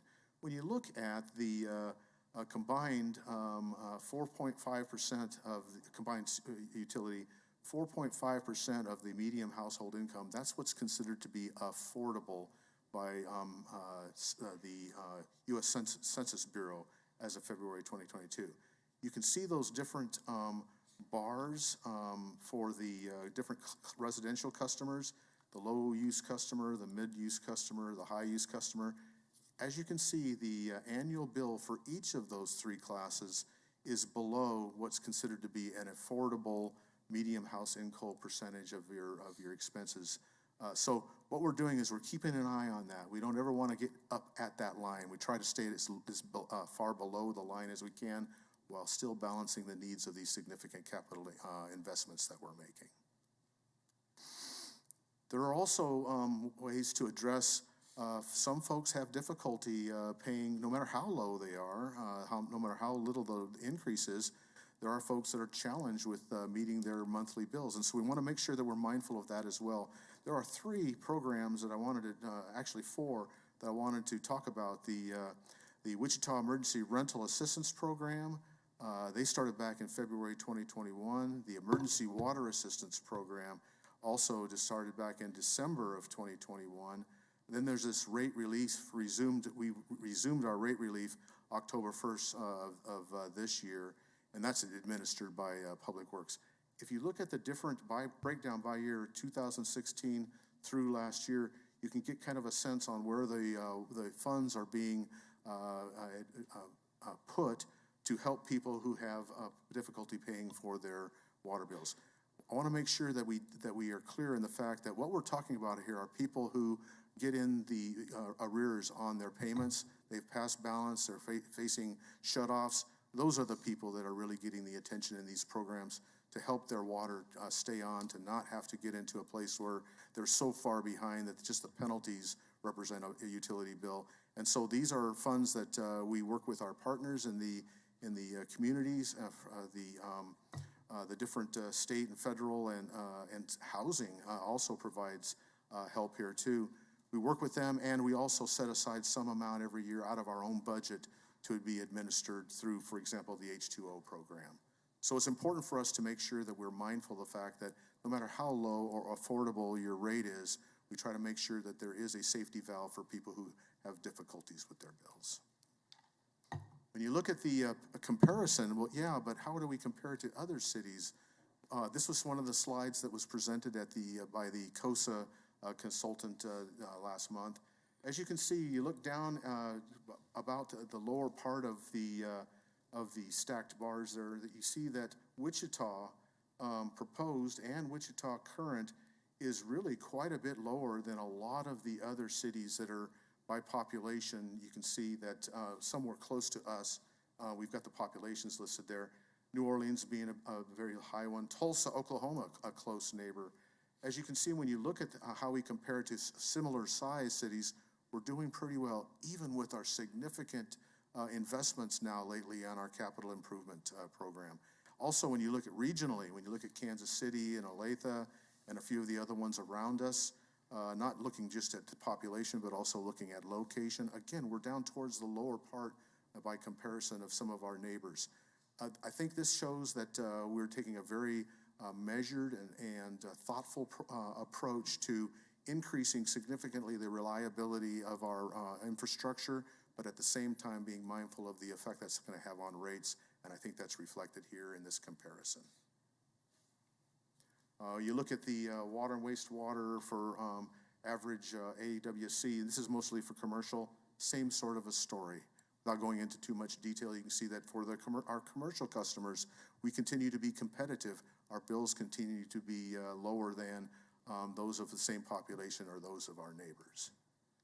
So at this point, I'd like to ask the council consider approving the recommended rate and fee adjustments presented, place the ordinances on first reading, and authorize the necessary signatures, and that concludes staff's presentation. I'm going to start with some questions, but we do have a few council members on the board who also have questions for staff. From that presentation, is it reasonable to assume that, because there's a lot of numbers, so please help me, For those who use a lower amount of water and fall into that tier, this increase, the rate adjustment, will be a total of, I think on the slide, $681,000 is the amount of money that increase will bring into the city for these projects. Is that the right way to read that? Was that the rate increase? It might have been. There was, and then the mid was 1 million, a little over $1 million for the mid water usage. I'm trying to figure out what is for this next year, for those who use small amount of water to mid amount of water, what is the amount of money being asked in order to further our programs? Not the total amount of the adjustment, because I know that there's it's corporate, they have a lot more, but I'm very, is that it? Let me I took a picture of this slide for my notes, so bear with me. I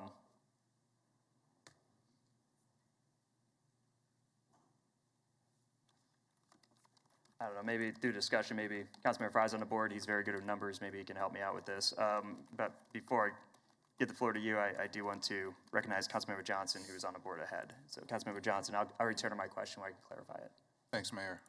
Alan, this slide wasn't in there. We've talked about this for a few years, but just based on the conversation I had with a resident last night, could you explain what the rate increase would be if we didn't go with the State Revolving Loan Fund and WIFIA? The resident was basically asking if we could not increase rates, but I know that the rates are increased at this lower level because we took out those loans. Could you explain that a bit? If I may, with the mayor's permission, I'd like to invite Joni up to the podium here to talk about the difference between revenue funding, which is what we would have had to do, and the savings that we got with WIFIA and SRLF. Joni?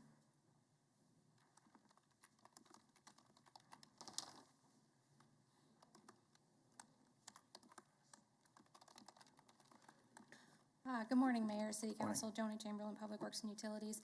I don't have the exact number in front of me, but I do believe that the rate increase difference was somewhere around 10%. If we had to pay for the big projects with revenue bonds, the repayment begins so much earlier that we wouldn't have the time to gradually increase those rates over time. And I believe we were up around the 10% range. That is what the rate increase would have to be if we didn't have WIFIA and SRF to help fund our big projects. And what would happen if if the council today said we're not going to raise those rates? What would the impact be? Well, we're asking for the rate increases so that we can build up the revenue over time to pay for those principal and interest payments when they come online. So one of two things would happen. Either we wouldn't raise enough money over time to get to the point that we need to be able to repay it when that time comes, or it would be deferring the rate increase to a future year, and then that would make that future year a little bit higher and more of a rate spike. And so instead of seeing the decrease in 2028 like is proposed, it probably would stay up much longer. So our community would get relief sooner if we did approve it today rather than trying to delay that. Yes. Okay, thank you. Councilmember Frye.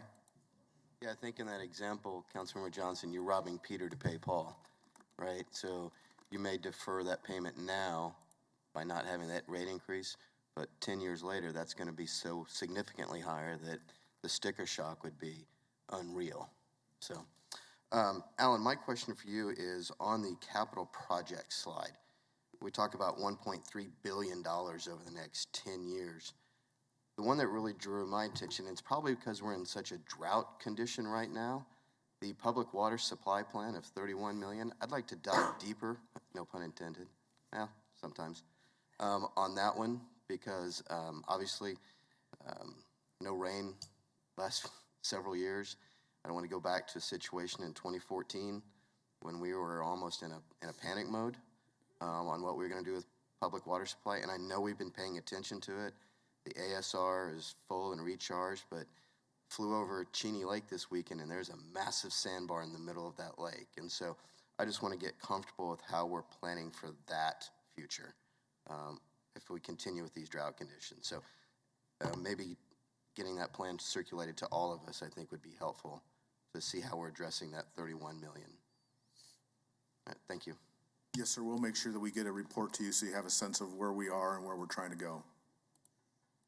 Do you mind, could you just summarize some of the key points, Alan? Yes, sir, it's a multiple pronged approach, you would guess it would have to be. And you're right, even though it was all the way back in 2014, we haven't forgotten, that was kind of scary. And so one of the things that council did was they put in a drought response plan, which was a ramping down, a restricting of the use that we're asking our folks to, our customers to use as we get into more severe drought stages. Stage 0 meaning business as usual. Stage 1, which is, we're flirting with stage 1 right now, which says, you know, messages out to our customers, try to use less water, you know, try to conserve, all the way to stage 4, which is more draconian sorts of cutbacks on measures for people. With our current drought response, our drought approach, the public water supply plan, which is kind of stuck in there and not many people notice it, is to address that future drought that we are not if we're going to have it, but when we're going to have it. We're in a drought-prone area, and so when we have that drought, how are we going to respond to it? We're putting in place right now measures that are going to have significant positive effects on our ability to weather the next drought that comes along. The investment that we're making in the water treatment plant, the Northwest Water Treatment Plant, that's a game changer. We're making it so that we have a flexibility that we don't presently have on being able to change the mix of how much water we use from Cheney Lake and from the well field. That right there is a game changer. We're improving our water resources as far as ASR and making sure that aquifer is full when we need it. We're looking at developing the local well field here, which is sitting there, and we have water rights, but we're not using it. How about if we improve those wells and build a pipeline to the new Northwest Water Treatment Plant? That's part of this $31 million, which would make a huge effect. So what would all of the, effects be of these different improvements that we're making? We believe that in a 100-year drought, the 30s Dust Bowl type of drought scenario, if we were in that sort of a drought, that we would not get any lower than stage 2, which means that we would ask people to water their lawns just once a week instead of, you know, as often as they do. That's where we would get to in the most severe scenario of a drought. That's amazing. Where other cities will probably be dried up and be wondering what they're going to do next, the city of Wichita will enjoy a very good, safe sort of position in terms of during that drought. And we're hoping that as that word gets out, it draws people and businesses to the area because they have a drought-resistant water source. Councilmember Hoheisel. Thank you, Mayor. Alan, you said earlier it was a 6.25% increase, I believe, in the water rates, or somewhere around there. And then you said that it's going to be slightly higher for commercial than residential. Do you have an overall rate for just residential, a rate increase? Do we have that, Joni?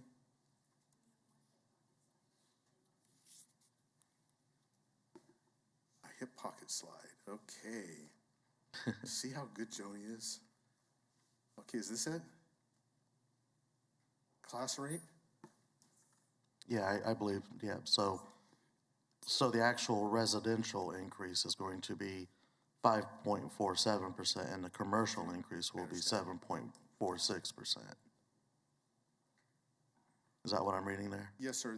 The average for water is 6.25%, but it'll be slightly less than that for residential customers, the 5.47. Slightly more for that for wholesale and commercial. Okay, I just wanted to make sure that we made that point.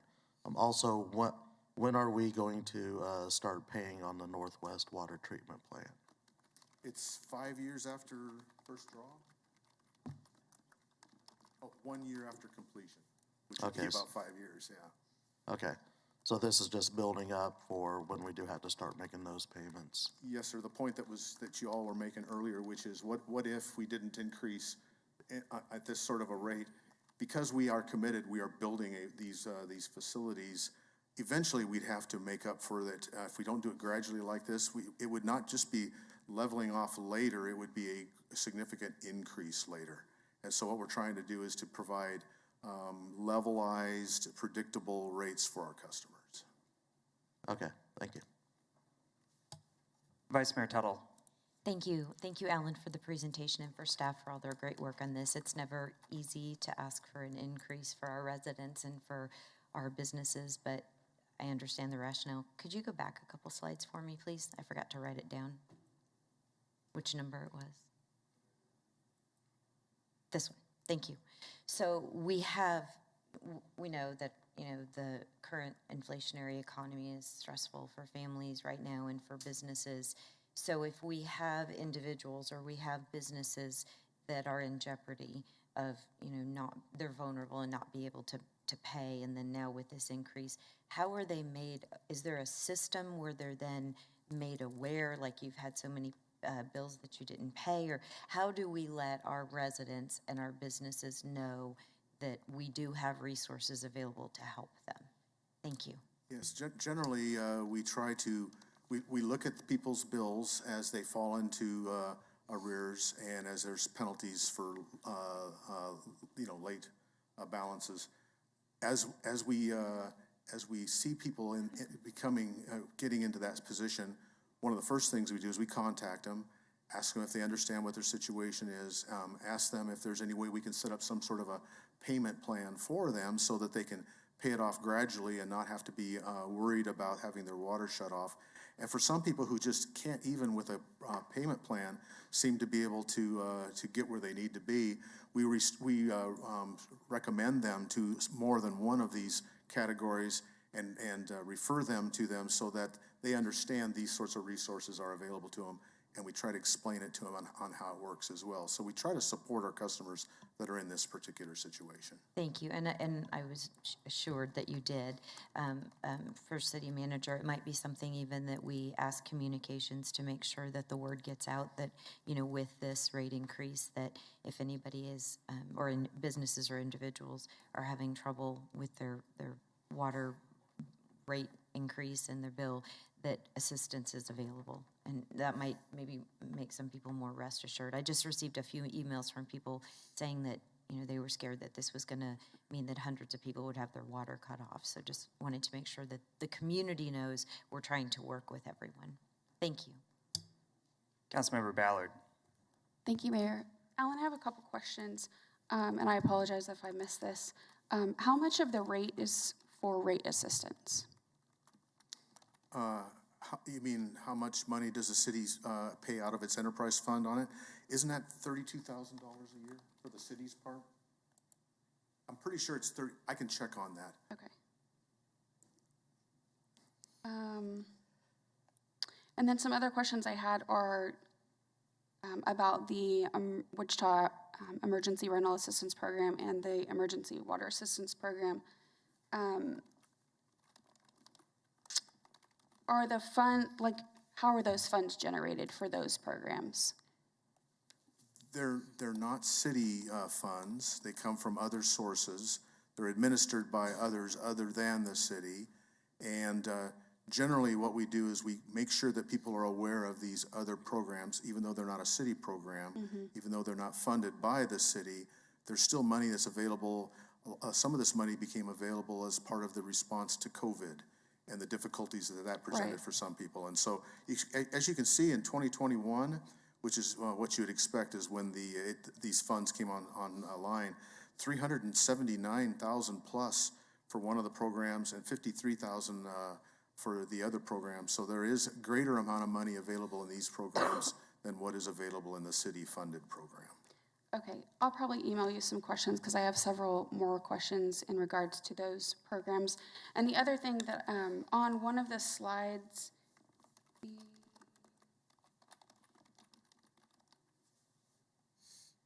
the one that says that page 76, slide 76.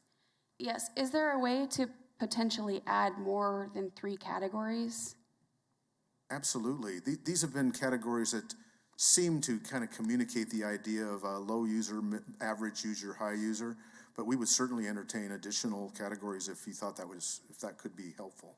Yeah, I maybe would just like to have a conversation about that because it's pretty significant between the 3, so maybe that could be helpful. Sure. Maybe just a conversation to have. Thank you.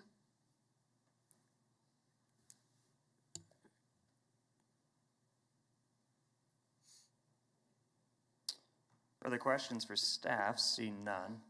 Thank you. Is there input from the public on this item? If not, we can bring discussion back to the bench. And I'm going to, I guess, attempt to just have a more pointed policy discussion about this. And perhaps the city manager can help me figure this out as far as numbers go. It appears to me that those who are consuming less water are likely more residential, likely folks who might only have a couple of people living in a house. I think of folks on fixed incomes, retirees, the type of folks in my neighborhood who have been there for a long time. They're on a fixed income, and it's never been more expensive to be a Kansan than it is today. So I'm concerned about, I guess, even if it's only a few percentage points, increasing their bill. And I'm also concerned, as members of the council has brought up, we have a schedule.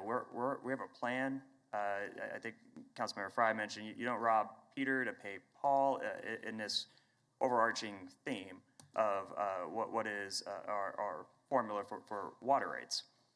I am wondering, though, if I could get, I guess, a number, because it looks like if I took the rate increase of everyone who is in a lowest amount, which is low and mid, which is about $5, I think, $5 to $6. And I times it by 300,000 people, which is a huge overestimation of folks in Wichita who are likely, because we have 390,000 people ish. It's about 1.5 million, I believe. And again, I'm not great at math.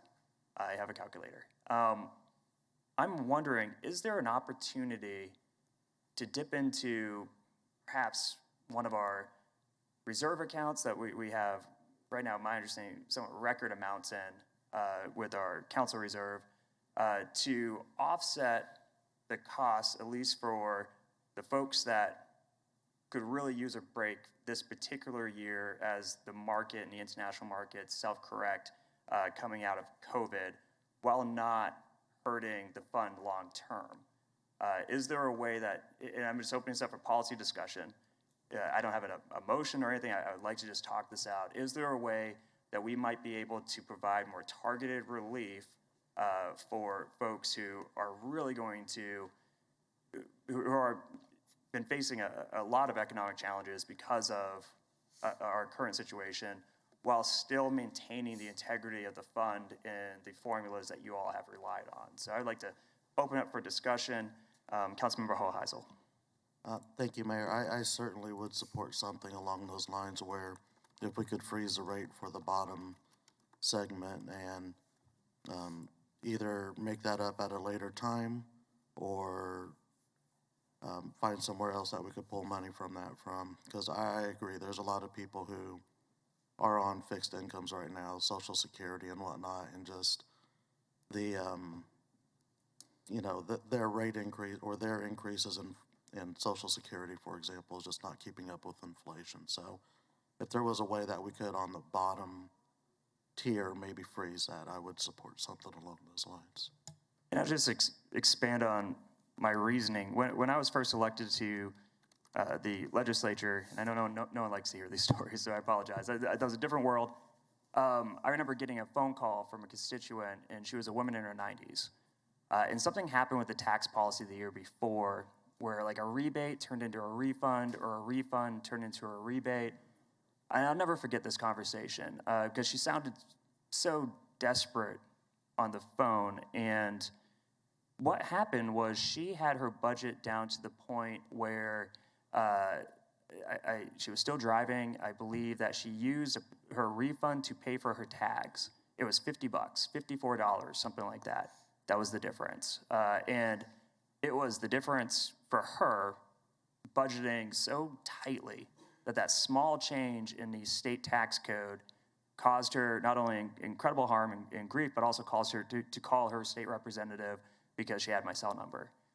So I know we look and we say like, well, these are just small amounts, but I also know they really add up for some folks, particularly those in our community who are on fixed incomes, and particularly at this time where, again, we have just seen really unprecedented inflation and different costs as we recover from this global pandemic. I think a lot of it has to do with supply chain. A lot of it has to do with stuff beyond our control. But this is something that's somewhat within our control if we can make the numbers work. So I'd love to have a discussion about those numbers and then possibly process. Would this be, if we were able to motion to take money out of one fund, and I would default to the city manager as he reads the budget every night to fall asleep, I believe, and might know where we could work on this more, or would it be an automatic credit on the bills for folks? Like, what would be the easiest way? If we had the money, if we had the desire, great. If we have the money, better. What's the method to get the desired outcome that will cost the least, I guess, pain and suffering for our staff and the administration? So I got a couple people on the board, and then Mr. Manager, I'll let you, I guess, help us through this. Councilmember Frye. Thank you, and I understand where you're going with this, and I agree that we need to take a deeper look at this. And maybe it's a combination of household incomes, poverty level, as well as use rate. Because I would hate to reward someone who is abusing the system and maybe not being good stewards of water and taking care of the system and being, good behavior. So I think we have to look at both of those issues in terms of use rate as well as the income level. And maybe there's a way we can find that sweet spot, either as a rebate, so that way it's not, that way we know exactly what the behavior is happening. So I think it's worth looking into. Thank you. Vice Mayor Tuttle. Thank you. And along the same lines, I agree it's worth looking into. I've spent my entire career working in equity issues, so I understand the need. My question is, and Alan, if I should know this, I'm sorry, but I mean, currently do we have the data to know household income per household for all of our users? Is that something we currently have? Do you understand what I'm trying to ask? I mean, so we can, I don't think that, I think I heard the comment of, like the bottom tier. We don't necessarily know who that is. I mean, we can't just assume because you use less water that your income is less, your household income is less. So I'm just a little confused of how we combine those two, because I'm pretty sure we don't track household income for every user now, do we? Mr. Mayor, Vice Mayor, you're correct. We do not have that information. We have broad by block estimates of median house income. Right now, with our city funded program, we're trying to target it to people who are of the lower income groups. And because we don't have that information, we are relying on that designation having been made by another charitable organization. If they can show us that they've qualified for low income under another charitable program, we'll use that as proof of the having the level that they need. So, right, long answer to your short question is no, we do not presently have that information. If I could. Yeah, sure. Can we go back to the slide that showed us the assistance bar graph? No, keep going. That one, thank you.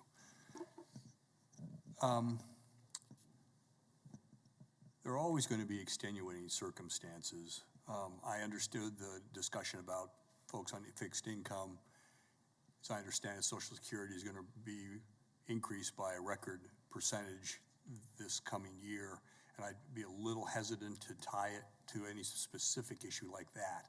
Seems to me the public policy justification could be that the funding for WERAP and for the state's equivalent program will be expiring or is expiring. And so what you're talking about is maybe a safety net or a transition for 23 that recognizes that all of those folks who are represented in the gray and the yellow were having their utility assistance this year, and suddenly none of that money will be available for them next year. So you could say the public policy issue is one time to help with that transition in 23, you'd like to provide assistance. Then that goes to what the Vice Mayor asked. we have a mechanism in place to determine who's eligible for WERAP, right? And so if we do that combined with then proof of low consumption, that could be the mechanism to get where you want to go, right? Because we've already done that for the last 2 years in terms of targeting those who are low income and had utility assistance payment difficulties. So that's what I would think. And in doing that, then, it would be a payment to them, because what I want to make sure we don't do is abandon our tiered rate structure, right? So we don't want to have one tier subsidize another. I think that would probably be determined to be illegal and could jeopardize probably, our funding if we did that. But if someone then proves need, as they've already been required to do, and we'd have to talk to housing about their ability to fund this, to administer it. The only question then is, how do we fund it? And what is the target amount that we'd put aside then to help families? And that's what we would need time to work on, if that's acceptable to you. So just to check to make sure I'm understanding on part of, I guess, my question is methodology.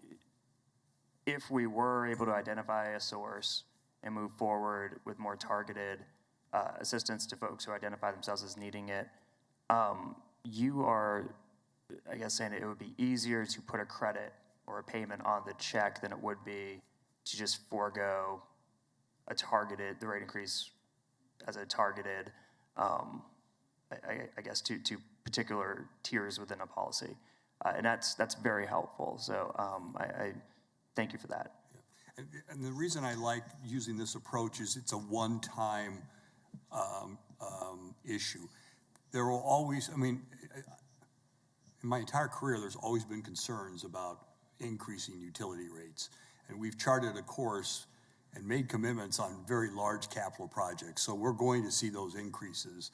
And if you simply say, we know there are families who weren't really prepared to suddenly stop getting assistance payments, and we want to transition, that's a lot easier. And then that makes it easier, I think, when you have the same discussion next year or the following year, because we do have to get back to a sense of normalcy and predictability, which is what we're trying to provide to you now, is that 5% or slightly less than that for residential going forward, and then the drop as well. Do we have an average household? I guess it's gonna be $40 a year. I think last time we had discussions, the average was something like the equivalent of like 2 pizzas, or there was someone who looked into this and put it into context. I think is very easy to understand. So the low is the average of $55, and then average of $80 would be, and that's a year. That's a full year. Is that correct?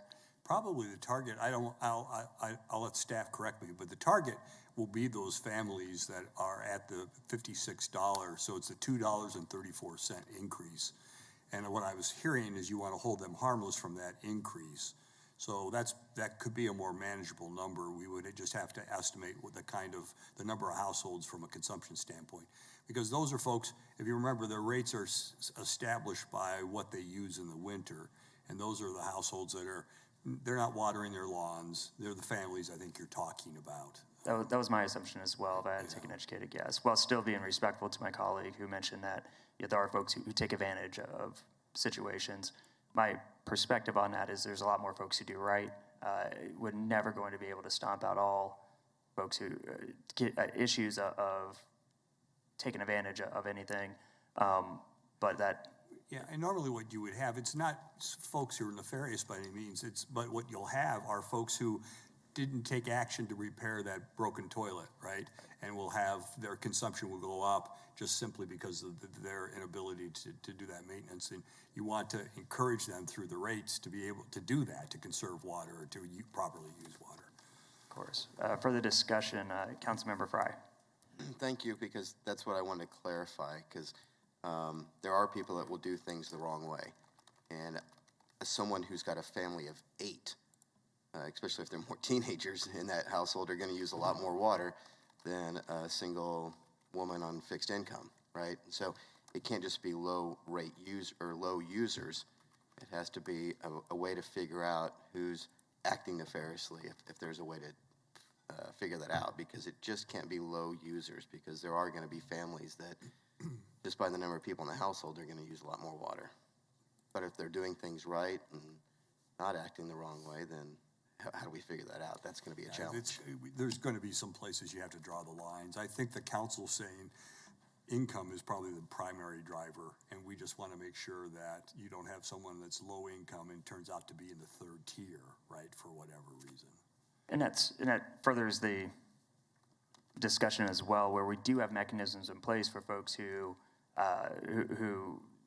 need assistance with this. It makes me wonder if we targeted the low water usage folks with a one-time credit to offset this increase, then the mid and high, when it comes to income, that actually will free up also some funds with some of our rebate type programs that are aimed for folks who actually need it and will have to go through that extra step of showing that they need it. So there might be a way, if we had, I think, the political and policy will as a body, there might be a way to overlap some of these concepts to hopefully hold some folks harmless as far as their own budget, especially getting into the holiday season, especially the fact that now folks have to utilize their heat more. Wichita is too good of a city to ever hear stories of people who are frozen to death within their own house because they're trying to save money. So that's where my mind is on this. And so let's continue the discussion. Maybe moving forward, we can come up with something. Councilmember Ballard. Bob, I was just wondering, I think this is a good opportunity for us to maybe work with comms and maybe the sustainability board and talk about, I remember as a kid, we were on a schedule to water every other day or something like that. So just really educate people on, if they're used to doing, things a certain way, just being really cautious of water conservation and maybe don't leave the hose on, for forever and then forget about it for a while. So I just think there's an opportunity here where we could really help tell the story and try to help people that way as well. So I think water is something that a lot of us unfortunately take for granted, and sometimes when it hits you in the pockets, the first time it really gets your attention. So I think there's an opportunity here. Thank you. For further discussion, City Manager, if there was the desire to pull out, let's say, $1 million to help offset the cost of this increase by putting a one-time credit on all the residential homes that have low amounts of water, where, while being respectful and also responsible with our budget, where would we find that $1 million? I don't know yet. I want to know what we're dealing with. We'll estimate. We'll look at the simple approach, right, which is a credit for those. I don't know how many households that is. We'll have to do that research, determine what that subsidy dollar amount would be, and then I have to look inside the utility as well as outside the utility. So it will take a little bit of time. Okay, and so you would want to get more of a hard number of what that cost would be before we would take further action on it.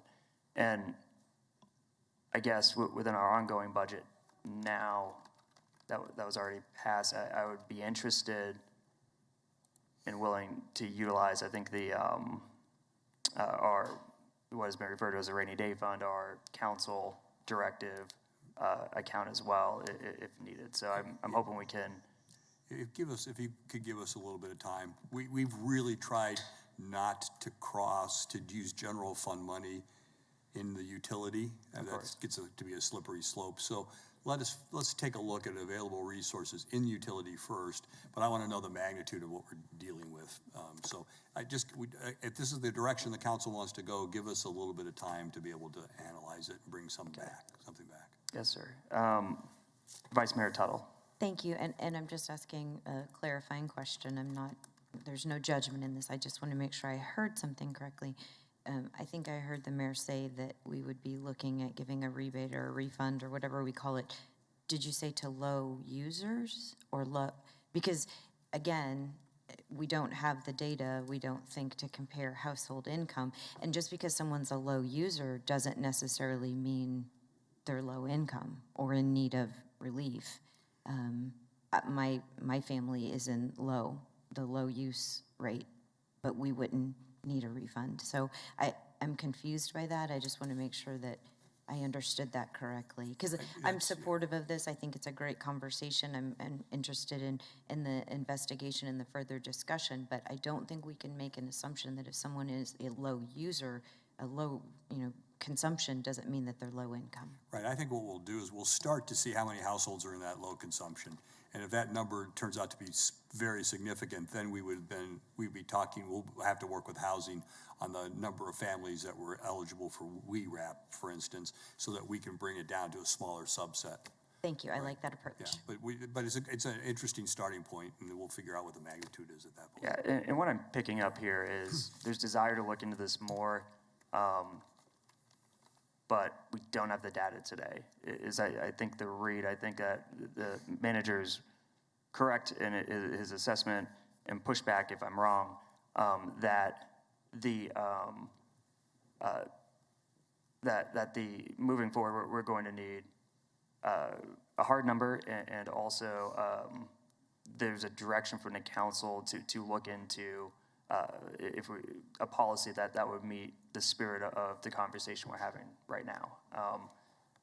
And I do want to point out, I would love if we had better data on income, if we had, it just seems like, as Alan pointed out, we don't have that data at this moment. I mean, I think there's ways that we can look at it, try to be as targeted as possible to people who need it. If not, there might be an opportunity for an opt-out, where if someone who gets the credit because they use low to mid amounts of water, and they could, I guess, check a box and ask for that credit to be put back into the fund.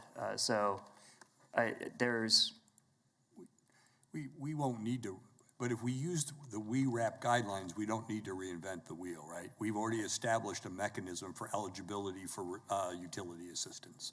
And that program has worked really well, as you know, for this past year and a half. So that may be our starting point in terms of how you introduce the income piece to it. So it's going to be, then we mix consumption and income to get the relief that I think you're trying to target. All right, it's just, there's the process to go through a WERAP type program, and I appreciate the idea of using that as a template, but that is heavy on the person who needs the services, as far as showing up and having all the documentation and so on. And I'm still thinking about that, woman in her early 90s who probably is not online seeing these availability of these programs. I'm looking for ways. What are ways that we could be, I guess, more proactive?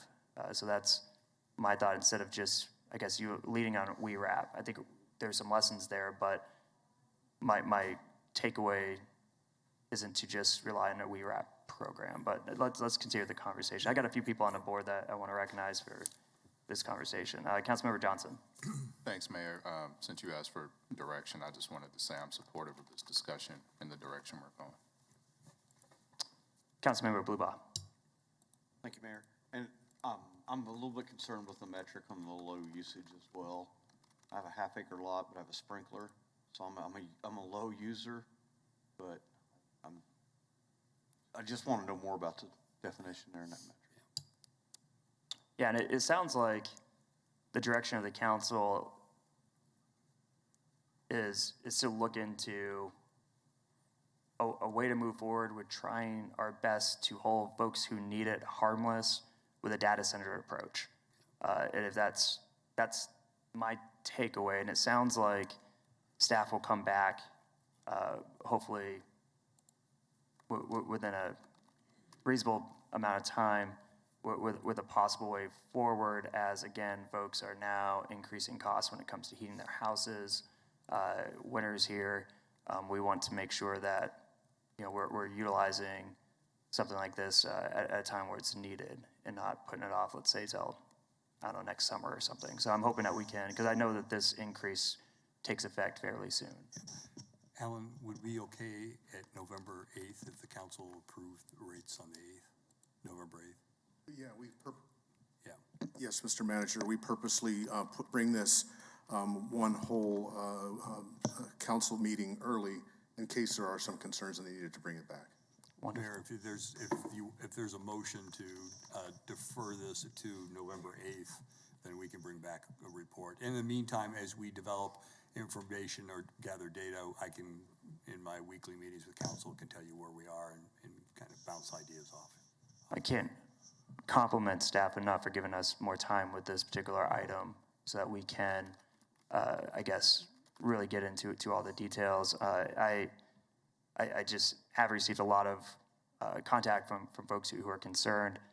So if staff, it doesn't seem like there's much objection from staff, I would ask that we, or I guess there's no more discussion. Is there discussion from the public on this item? I think we already did that.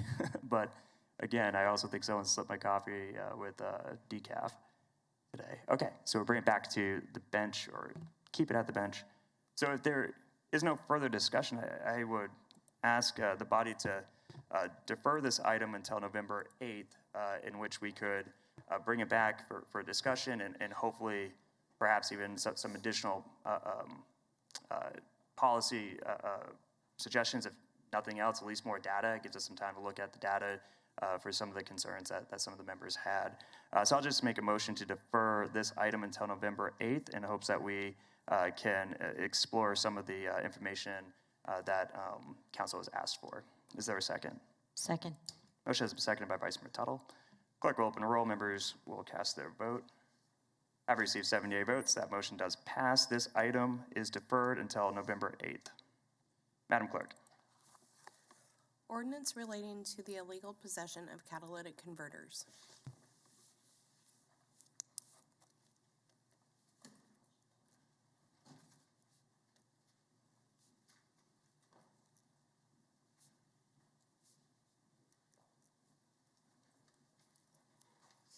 Welcome.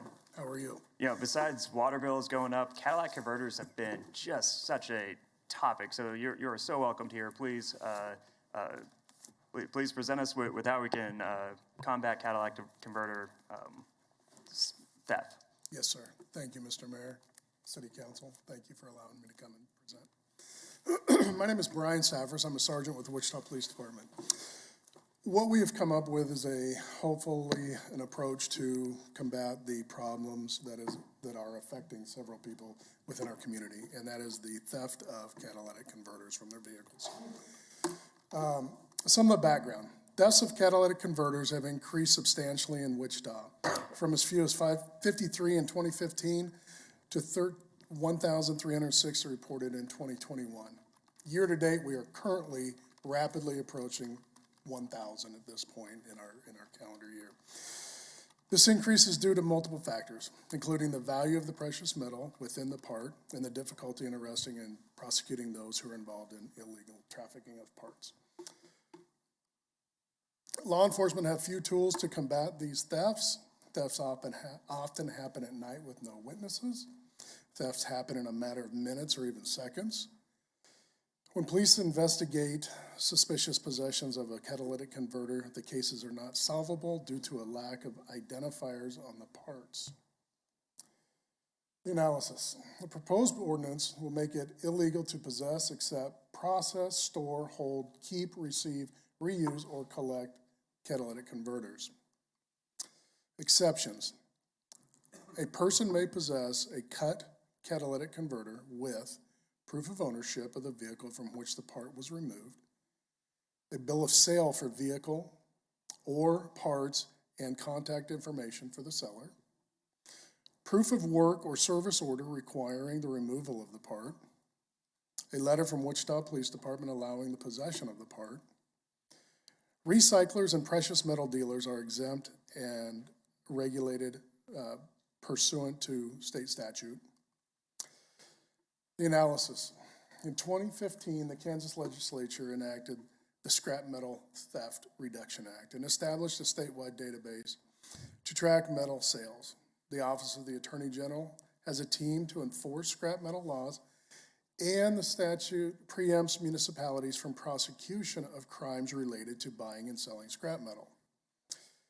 With the escalation of catalytic converter thefts, the Wichita Police Department worked with the Office of the Attorney General to ensure that the ordinance is not an infringement on the Kansas statutes pertaining to the purchase of scrap metal. The analysis continued. The penalty for conviction. First offense, no mandatory jail. Maximum jail of 6 months, minimum fine $250 to a maximum of $1,000. Second and subsequent offense, mandatory 30-day in custody with work release or house arrest, authorized after 48 hours.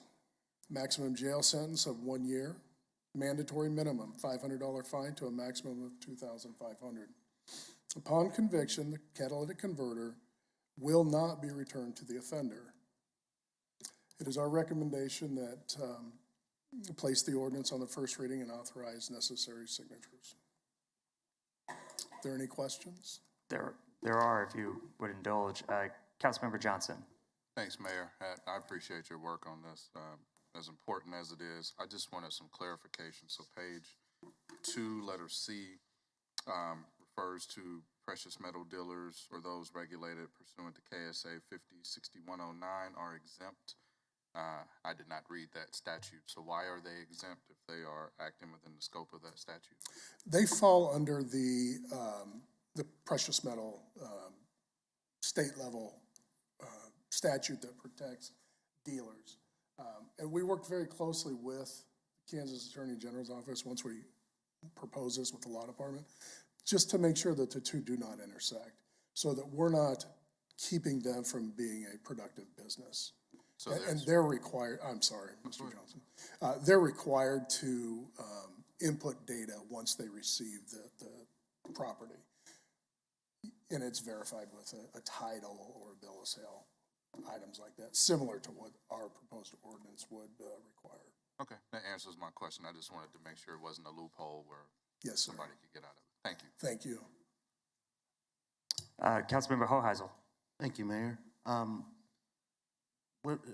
Do we get feedback from WPD as to, is this a common occurrence that they run into somebody who has a catalytic converter, laying in the bed of their truck or something? Yes, it is, sir. Okay. And to date, we don't have any way to follow up. Now, we can take, if we make contact with someone, they have a converter that you can tell has been freshly cut or at some point cut. It might be joined with a reciprocating saw or a battery-powered reciprocating saw, where you could extrapolate that this was probably cut at some point, and there's a victim somewhere.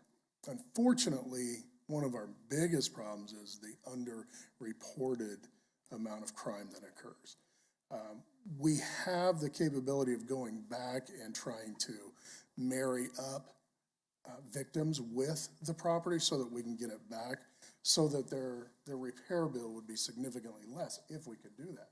Now, one thing that's exciting with this ordinance and the ability to track property and crimes, I'm hoping that we can come together and have a list of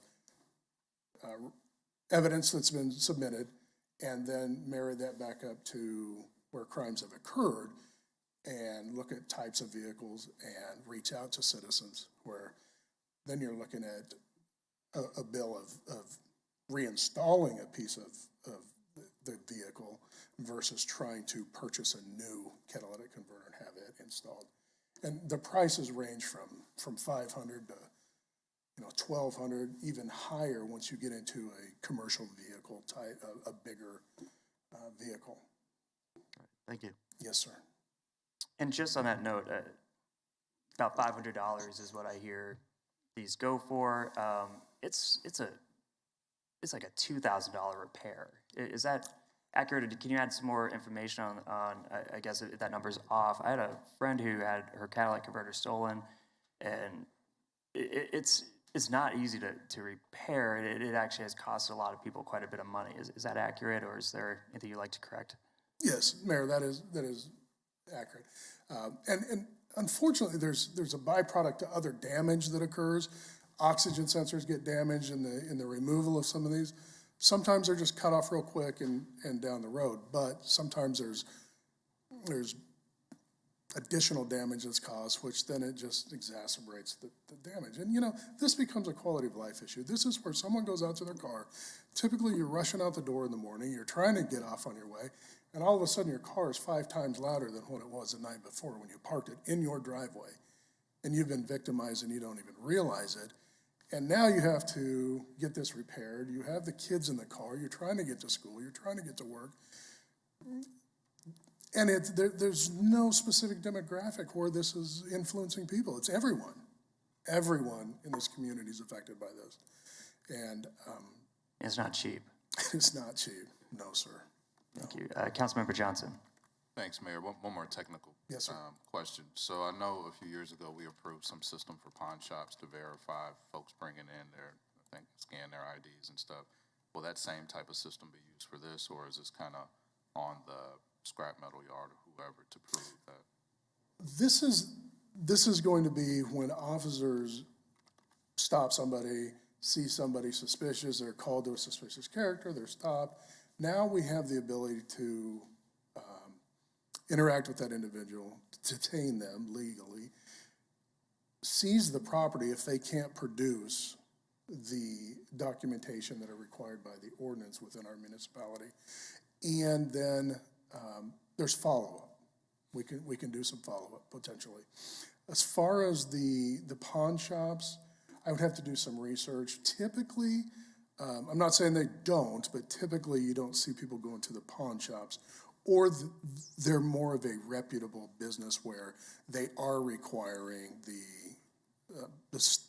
title, the bill of sale, items like that can be followed up on, and then eliminating that. I was more referring to the system, and I can't remember the name of it. I think it was 18 or 19 WPD brought it to us, and there was a system that not only might take a picture of you, whatever item you were given to the pawn shop, but you also had to show your ID, so it identified you as an individual plus what you brought in. So if it was determined to be stolen at some point, we had a facial recognition, ID, and all of that, and that was in the pawn shop. That was the only connection I was making. Was there a similar system for this, or would we not have that? I think what you might be referring to is leads online. Yes. Is that it? Yes. Okay, yes. Very effective system, very effective system. That's kind of the direction that we wanted to go with the scrap metal business. State of Kansas chose to go a different route, but that is not part of this, or this is not a component of that system. Okay. I hope that answers your question. It does. All right, thank you. Councilmember Frye. Thank you. Appreciate it, Sergeant. Just a Yes, quick sir. point of clarification. If someone is possessing 10 catalytic converters, are there then 10 charges? Or is it one charge for possession of 10? The scenario that you're laying out would be something that I would have to decide on at that moment, during an enforcement procedure. I would say no. Hi, Jan Jarman, City Law Department. Could be 10. You could Yeah. charge someone with 10 for 10 different catalytic. We try not to do that. You can do that with theft charges. It would depend on the situation and what the prosecutor decides at the charging level. Okay. Further questions for staff? See no further questions for staff. Is there input from the public on this item? See none, we'll bring discussion back to the bench. Further discussion on this item? Well, I just want to thank your work in modernizing our ordinances to keep up with changes in the type of crimes we're seeing in our community. I believe this is the second adjustment we've made. At one point, there was a program to stamp Catalytic converters or to mark them, and this is, I think, taking that a step further Yes, and that program, yes, we initiated it, and yes, we moved forward with it. It just hasn't been as successful as we wish it would have been.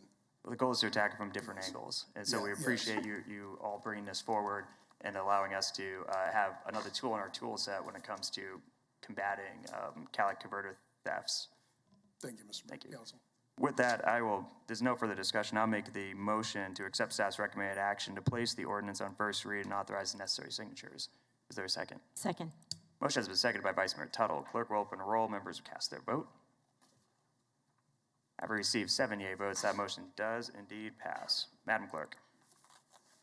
Design Services Agreement for Brewer Community Event Center improvements. Good morning and welcome.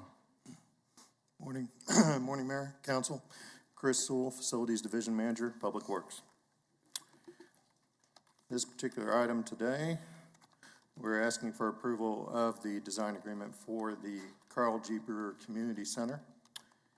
As a reminder, when this project was initiated last year, some background on the project. The rec center there was built in 1958. It remains a little challenged in providing the functions that that community wants and needs. Feedback from community stakeholders has asked for further improvements involving technology, health, fitness, new gymnasium, that type of thing. And last year, this facility was renamed to the Carl G. Brewer Community Center. Current project scope, we're renovating approximately 12,000 square feet of the existing facility with an addition of 25,500 square feet. There will be a parking lot expansion that roughly doubles the amount of parking spaces at McAdams Park at that location. Also includes a new gym, a fitness, stage, and meeting space as well. We can see here in the dashed area, this is the existing facility.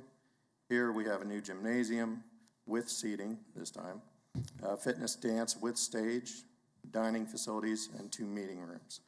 Conceptual design calls for this parking space currently with the future expansion possible out to here. This has been laid out to try and save as many mature trees as possible as well. History of this project, CIP of 2022 to 2031, this project was included with a $10 million budget that was approved by council in August of 21. The initial project was brought forth to council for approval by the Parks Department 2 months later, as well as asking for $8 million of the $10 million budget to be initiated, and that was approved. About 2 months ago, this project continued to show up in the in progress section of the current CIP that was adopted by council on August 23rd. And a couple weeks ago, the remaining $2 million of the budget was approved by council on consent. The design team process, how we selected them was through an RFQ process. We asked for architectural, engineering, and stakeholder engagement to be part of this contract. We received 8 proposals back in January. That was shortlisted down to 4 firms that are listed below here. Criteria used for this project, typical of an RFQ, relies heavily on understanding the project objectives and past history in doing similar projects. All 6 members of the staff selection and screening committee chose SFS Architecture as the strongest proposal. They showed a superior understanding of what is being asked for in this project, the history of McAdams Park, the history that needs to be included with the renaming of Brewer Community Center, and how they incorporate that into their design work, as well as incorporating the art aspect into it as well. They have multiple past examples of reusing existing structures and adapting them for community centers. And also their design team included some local firms. Gredeman Group will be hired for the stakeholder engagement, MKC for civil engineering, and DWA for structural. That's Dudley Williams and Associates, and they are an EBE-DBE firm. The design services contract is $997,625. However, I will point out that that includes over $424,000 of non-design fees. Construction administration is a large portion of that, about $181,000. That's the architect's project management throughout construction. FF&E consulting, that's separated out. It's a small amount, but FF&E is purchased directly by the city. It's not part of the general contractor. And also this amount includes $200,000, which would be 2% of project value as a pass-through to the artist to account for the art consultant and hiring an artist, as well as Gredeman Group's contract and public engagement. With approval, we would expect a 6-month timeline to go through stakeholder engagement and further design, and then the bid letting would happen later in spring, with construction anticipated to start around this summer 23. Law Department has reviewed and approved the contract to form, and staff is recommending City Council approve the design contract and authorize necessary signatures. Stand for questions. So questions for staff. Councilmember Blubaugh. Thank you very much, Mayor. Can you remind me how this came up so fast, or remind the public how it did? You know, it just kind of came up there out of nowhere. And I don't remember us doing a lot of public feedback, or just kind of revise the history. Yeah, I think we have representatives of the Parks Department here today that know more about the programmatic and funding needs.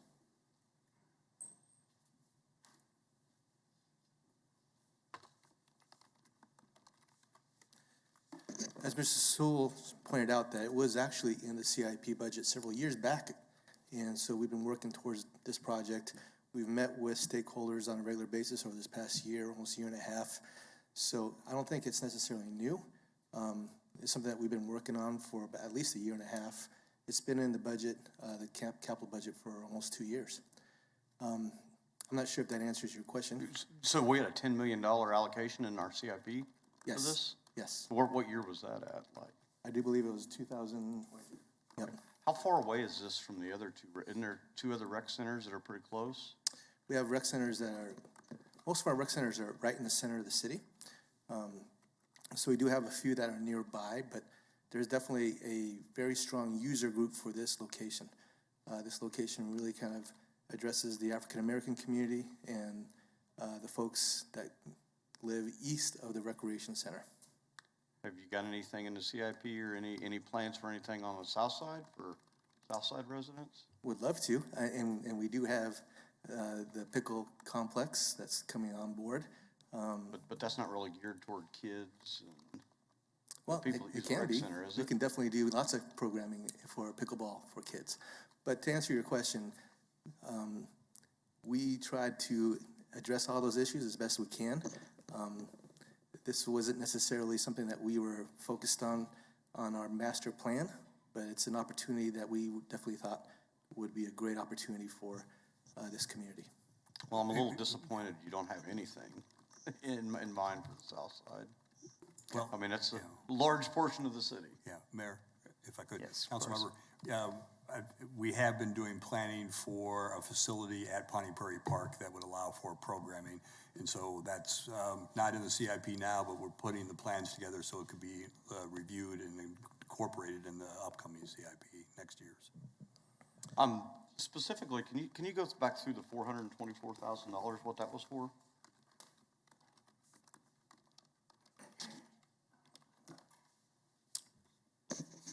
Sure.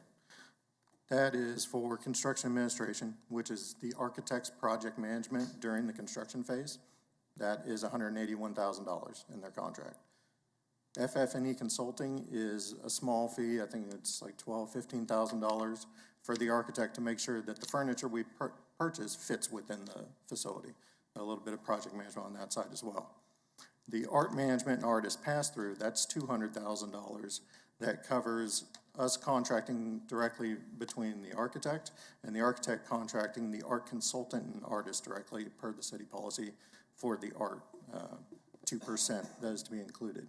And then public engagement is Gredeman Group's contract. I think it's around $18,000. Okay, thank you. Councilmember Johnson. Thanks, Mayor. Just to highlight a little more history of this project was initiated through years of community engagement around McAdams Park, the rec center.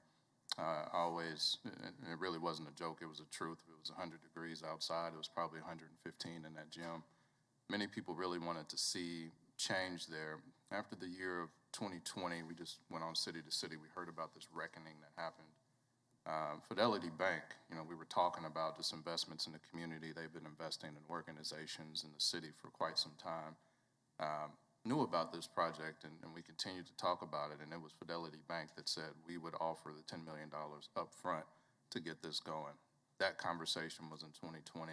In 2021, I began to let my colleagues know about that because we were working on this project. So it started back then. It was the private sector that saw the value in trying to help us out and get something like this started. That's where it began. They are still partners in this and excited to see this potentially go forward. But that was the genesis of this actual project with the funding mechanism to help out. Further questions? Seeing none, is there input from the public on this item? If not, we'll bring discussion back to the bench for the discussion on this item. If there's no further discussion, the chair recognizes Vice Mayor Tuttle as this resides in District 2. It's actually District 1, Mayor. That's what I thought, but I circled District 2 again. My apologies. Councilmember Johnson, please, I charge that mistake to my head, not my heart. Floor is yours. Thanks, Mayor. I would move that the council approve the design contract and authorize the necessary signatures. Is there a second? Seconded by Vice Mayor Tuttle. Clerk will open a roll. Members will cast their vote. Having received 78 votes, that motion does pass. Madam Clerk. CUP 2022-30, minor amendment requests in the city to CUP DP-12 to allow entertainment, nightclub in the city associated with restaurants in limited commercial zoning generally located on the south side of Douglas and within 1/4 mile west of South Rock Road, 7607 and 7703 East Douglas Avenue. Welcome. Good morning. Scott Wadle from the Planning Department. Hopefully the introduction takes longer than the actual presentation on this item, so I'll try and keep it brief. This is an item that you all have seen before. This is the Doma restaurant and the former kind of Chinese restaurant to the west there. It's in the CUP. They'd like to get the CUP amended so that they can offer alcohol plus entertainment, and they want to expand their entertainment to be able to go outside. They're going to have yard games. They'd like to have some music, I believe. And so this has been an evolving case because the conditions of approval, namely the hours of operations where they can have that, when they can have the entertainment, has evolved over time. And the latest evolution was just before the prior city council meeting when this item was presented, and the applicant said, hey, you know, we've thought about this some more. We'd like to amend the conditions to allow us to continue to be able to have entertainment inside, and acknowledge that they would stop the entertainment outside at a certain time. Well, when it came to city council, you all, and I think wisely decided, let's send it back to the MAPC. The MAPC considered it, and they are recommending approval subject to the revisions that the applicant has proposed, which are represented. The best place I can point you to on that is at the resolution, which is attached to the staff report. And on there, it lists the times. And if I can flip there briefly, I'll get there. Here we go. Okay, so what I would point out is that the use of the outdoor areas for yard games shall cease by 11 p.m. Sunday through Thursday and shall cease by midnight Friday and Saturday, which is what the applicant was looking for so that they would be able to offer those games a little bit later. The outdoor entertainment establishment shall cease operation by 10 p.m. Sunday through Thursday and midnight Friday and Saturday. And I think that was an acknowledgement of some of the concerns about the noise and what the impact would be to the residential areas nearby. So the good news that I have for you is that, and then the last part is indoor entertainment establishments shall cease operation per city code, which governs bars and such, the hours of operation for entertainment establishments. So what they're saying is that the entertainment indoors would follow the city code and comply with those hours. So, sorry, that was a little bit longer than what I intended, but the end of this is that it's been through several iterations and it's gone back to the MAPC. The applicant is in agreement with the MAPC recommendation, which is now being presented to you for approval. Questions for staff? Councilmember Blubaugh. Thank you, Mayor. Actually just had dinner in there about a week ago, and it seems like it's screened pretty well from the neighborhood and stuff. And isn't there a brick mortar wall actually out there on the far back wall? There is. So Yeah, there's a okay. masonry wall to the rear of a portion of the property, and then there's landscaping, and then you can see the next masonry wall, which is So on the there's residential two side. masonry walls That separating it. in some areas, that's correct, yeah. Okay, thank you. Vice Mayor Tuttle. And Scott, and thank you, and Scott, please jump in at any time. But I mentioned this during agenda review on Friday. The hours have already been discussed. What we're just cleaning up today is to make sure that the applicant can still play music inside after the hours stop outside. So, if it's 10 o'clock on a Wednesday, they don't have to stop playing music inside at 10 o'clock on Wednesday. They can play music until they close. So that's what we're cleaning up today, because there was something got lost in translation when it went through the first process. So just to provide a little bit more context. Thank you. Further questions for staff? Seeing none, is there input from the public on this item? Seeing none, we'll bring discussion back to the bench. Further discussion on this item? If there's no further discussion, the chair will recognize Vice Mayor Tuttle, as I believe this resides in District 2, but I've been wrong today. So Vice Mayor, the floor is yours. Thank you. It sure does, and I'm super happy to see it. Great revitalization of Town East Mall, and this has been part of it. So thank you to staff. Thank you for all your patience. I know we had a meeting with legal. We had a meeting with MAPD. We just wanted to make sure that we got it exactly right so that the applicant could move forward. Also, thank you to the applicant. We appreciate you investing in our community, investing in our city, and I just think this is one more great amenity for the residents of Wichita, and I'm glad that they'll also be able now to have some outdoor entertainment that goes along with that. So with that, I would enthusiastically move that the City Council adopt the findings of the MAPC, approve the requested CUP minor amendment with conditions, authorize the necessary signatures, and instruct the city clerk to publish the resolution. I'll second that motion. This motion has been made and seconded. Clerk will open roll. Members cast their vote. I've received 7 yea votes. That motion does pass. Madam Clerk.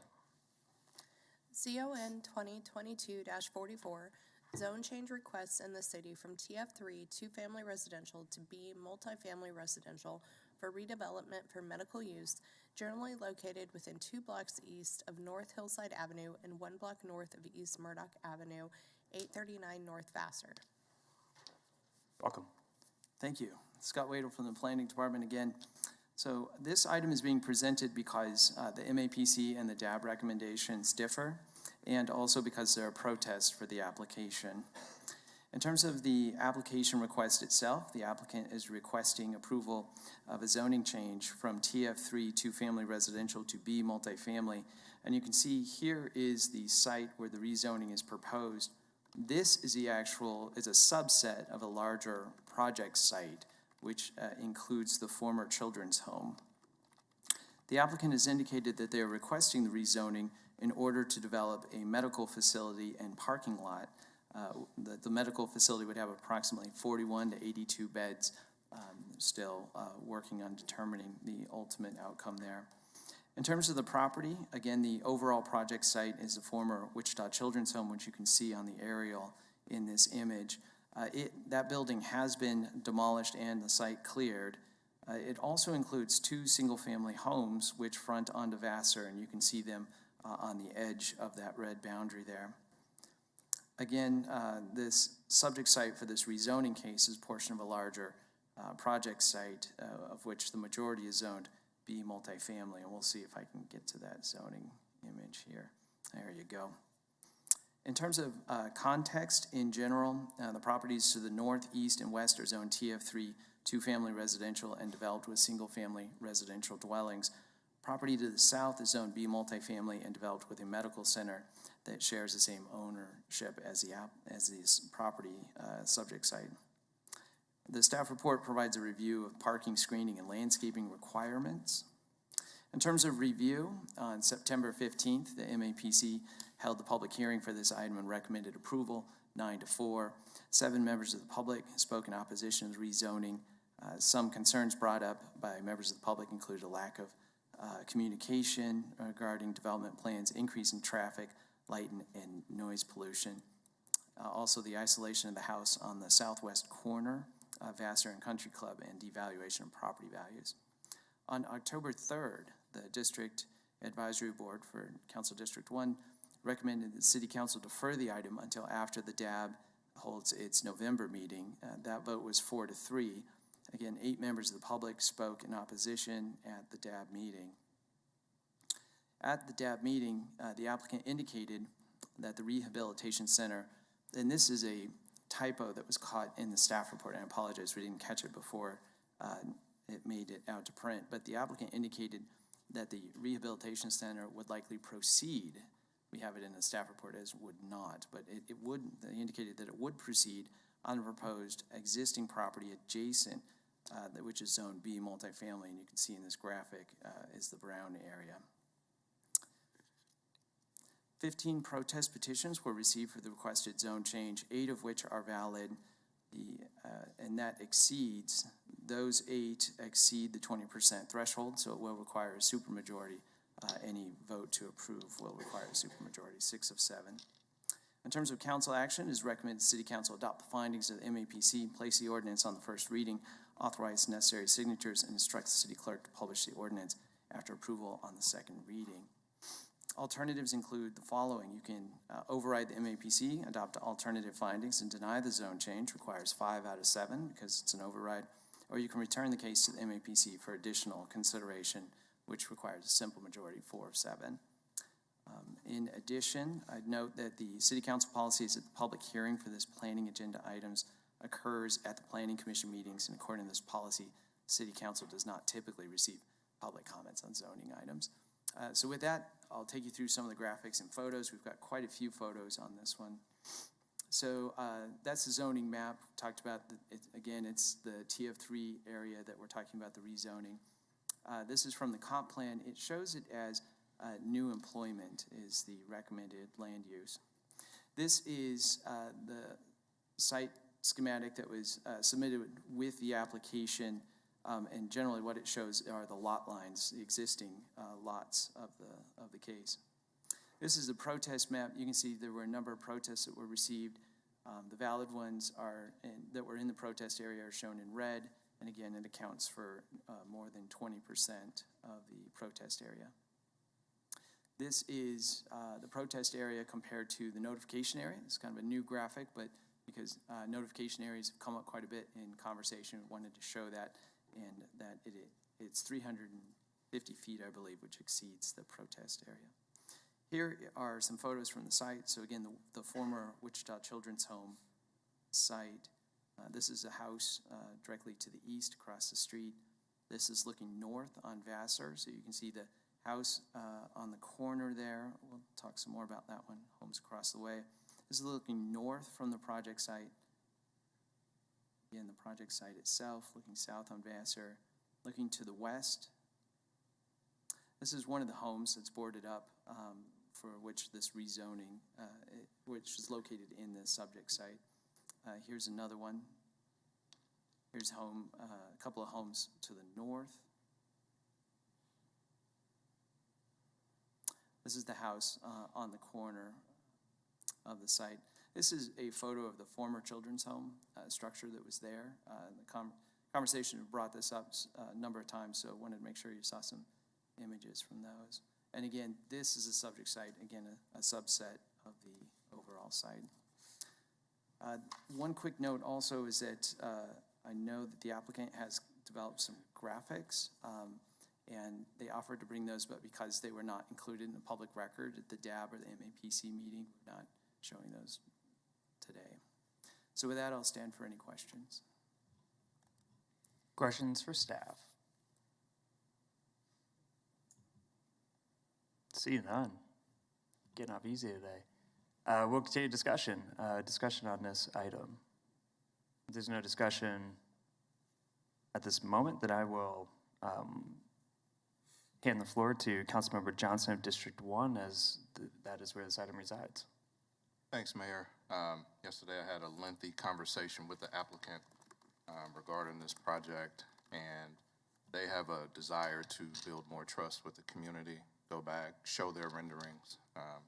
they listened fairly well to what the district advisory board and the community wanted, and they did present that to me, but they want the opportunity to build that relationship stronger with the community. They do have a tight timeline, so some additional actions will be necessary. After this meeting, I will call a special meeting of the district advisory board for next week to hear this case if the council will go along with deferring this. I would like to defer this to, just telling you all, to November 1st to give the DAB a chance to hear and see, work with the applicant, and then this come back to council. And I think at that November 1st council meeting, we would have that rendering at that point so everyone can see what they're doing. But they are working to be good neighbors, and I definitely appreciate that. So with that, I would move that we defer this item to the November 1st city council meeting. Second. Motion has been made and then seconded. And just clarification, because I want to highlight this. Councilmember Johnson, to speak briefly to your motion and what's behind it. The DAB heard the original plan, and the applicant went back and adjusted that plan based on that feedback, and the goal is to defer to bring back to the DAB a new plan based on that DAB's feedback. Is that correct? Yeah, the DAB in the neighborhood, will be inviting the neighborhood to come to that DAB meeting and see that, and pretty much everything they requested on design has been taken into account by the applicant. That's feels like the way this process should be working, so very good. Clerk will open the roll, members cast the vote. Have received 7 yea votes, that motion does pass. Thank you, Scott. Madam Clerk.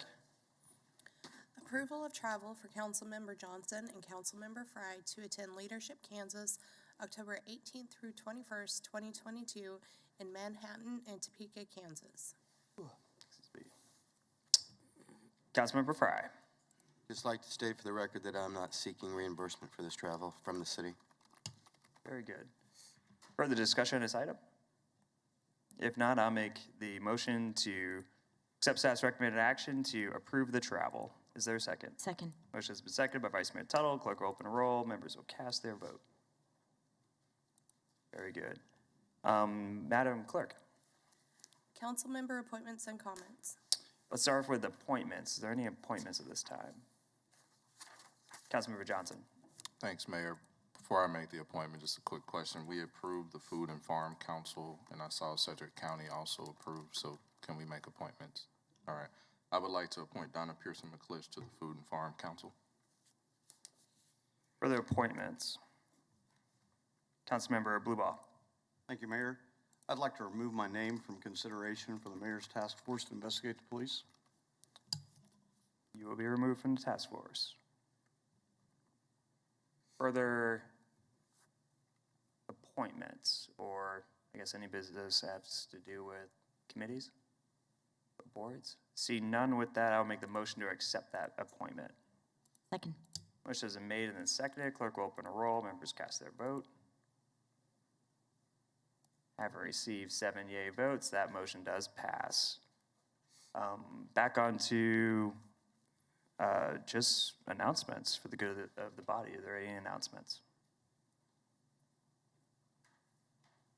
Seeing none, if there's no further announcements, I'll make the motion that we adjourn. Second. Motion has been made and then seconded. Clerk will open a roll. Members cast their vote. Have received 7 yea votes. That motion does pass. We are adjourned. Thank you, everyone.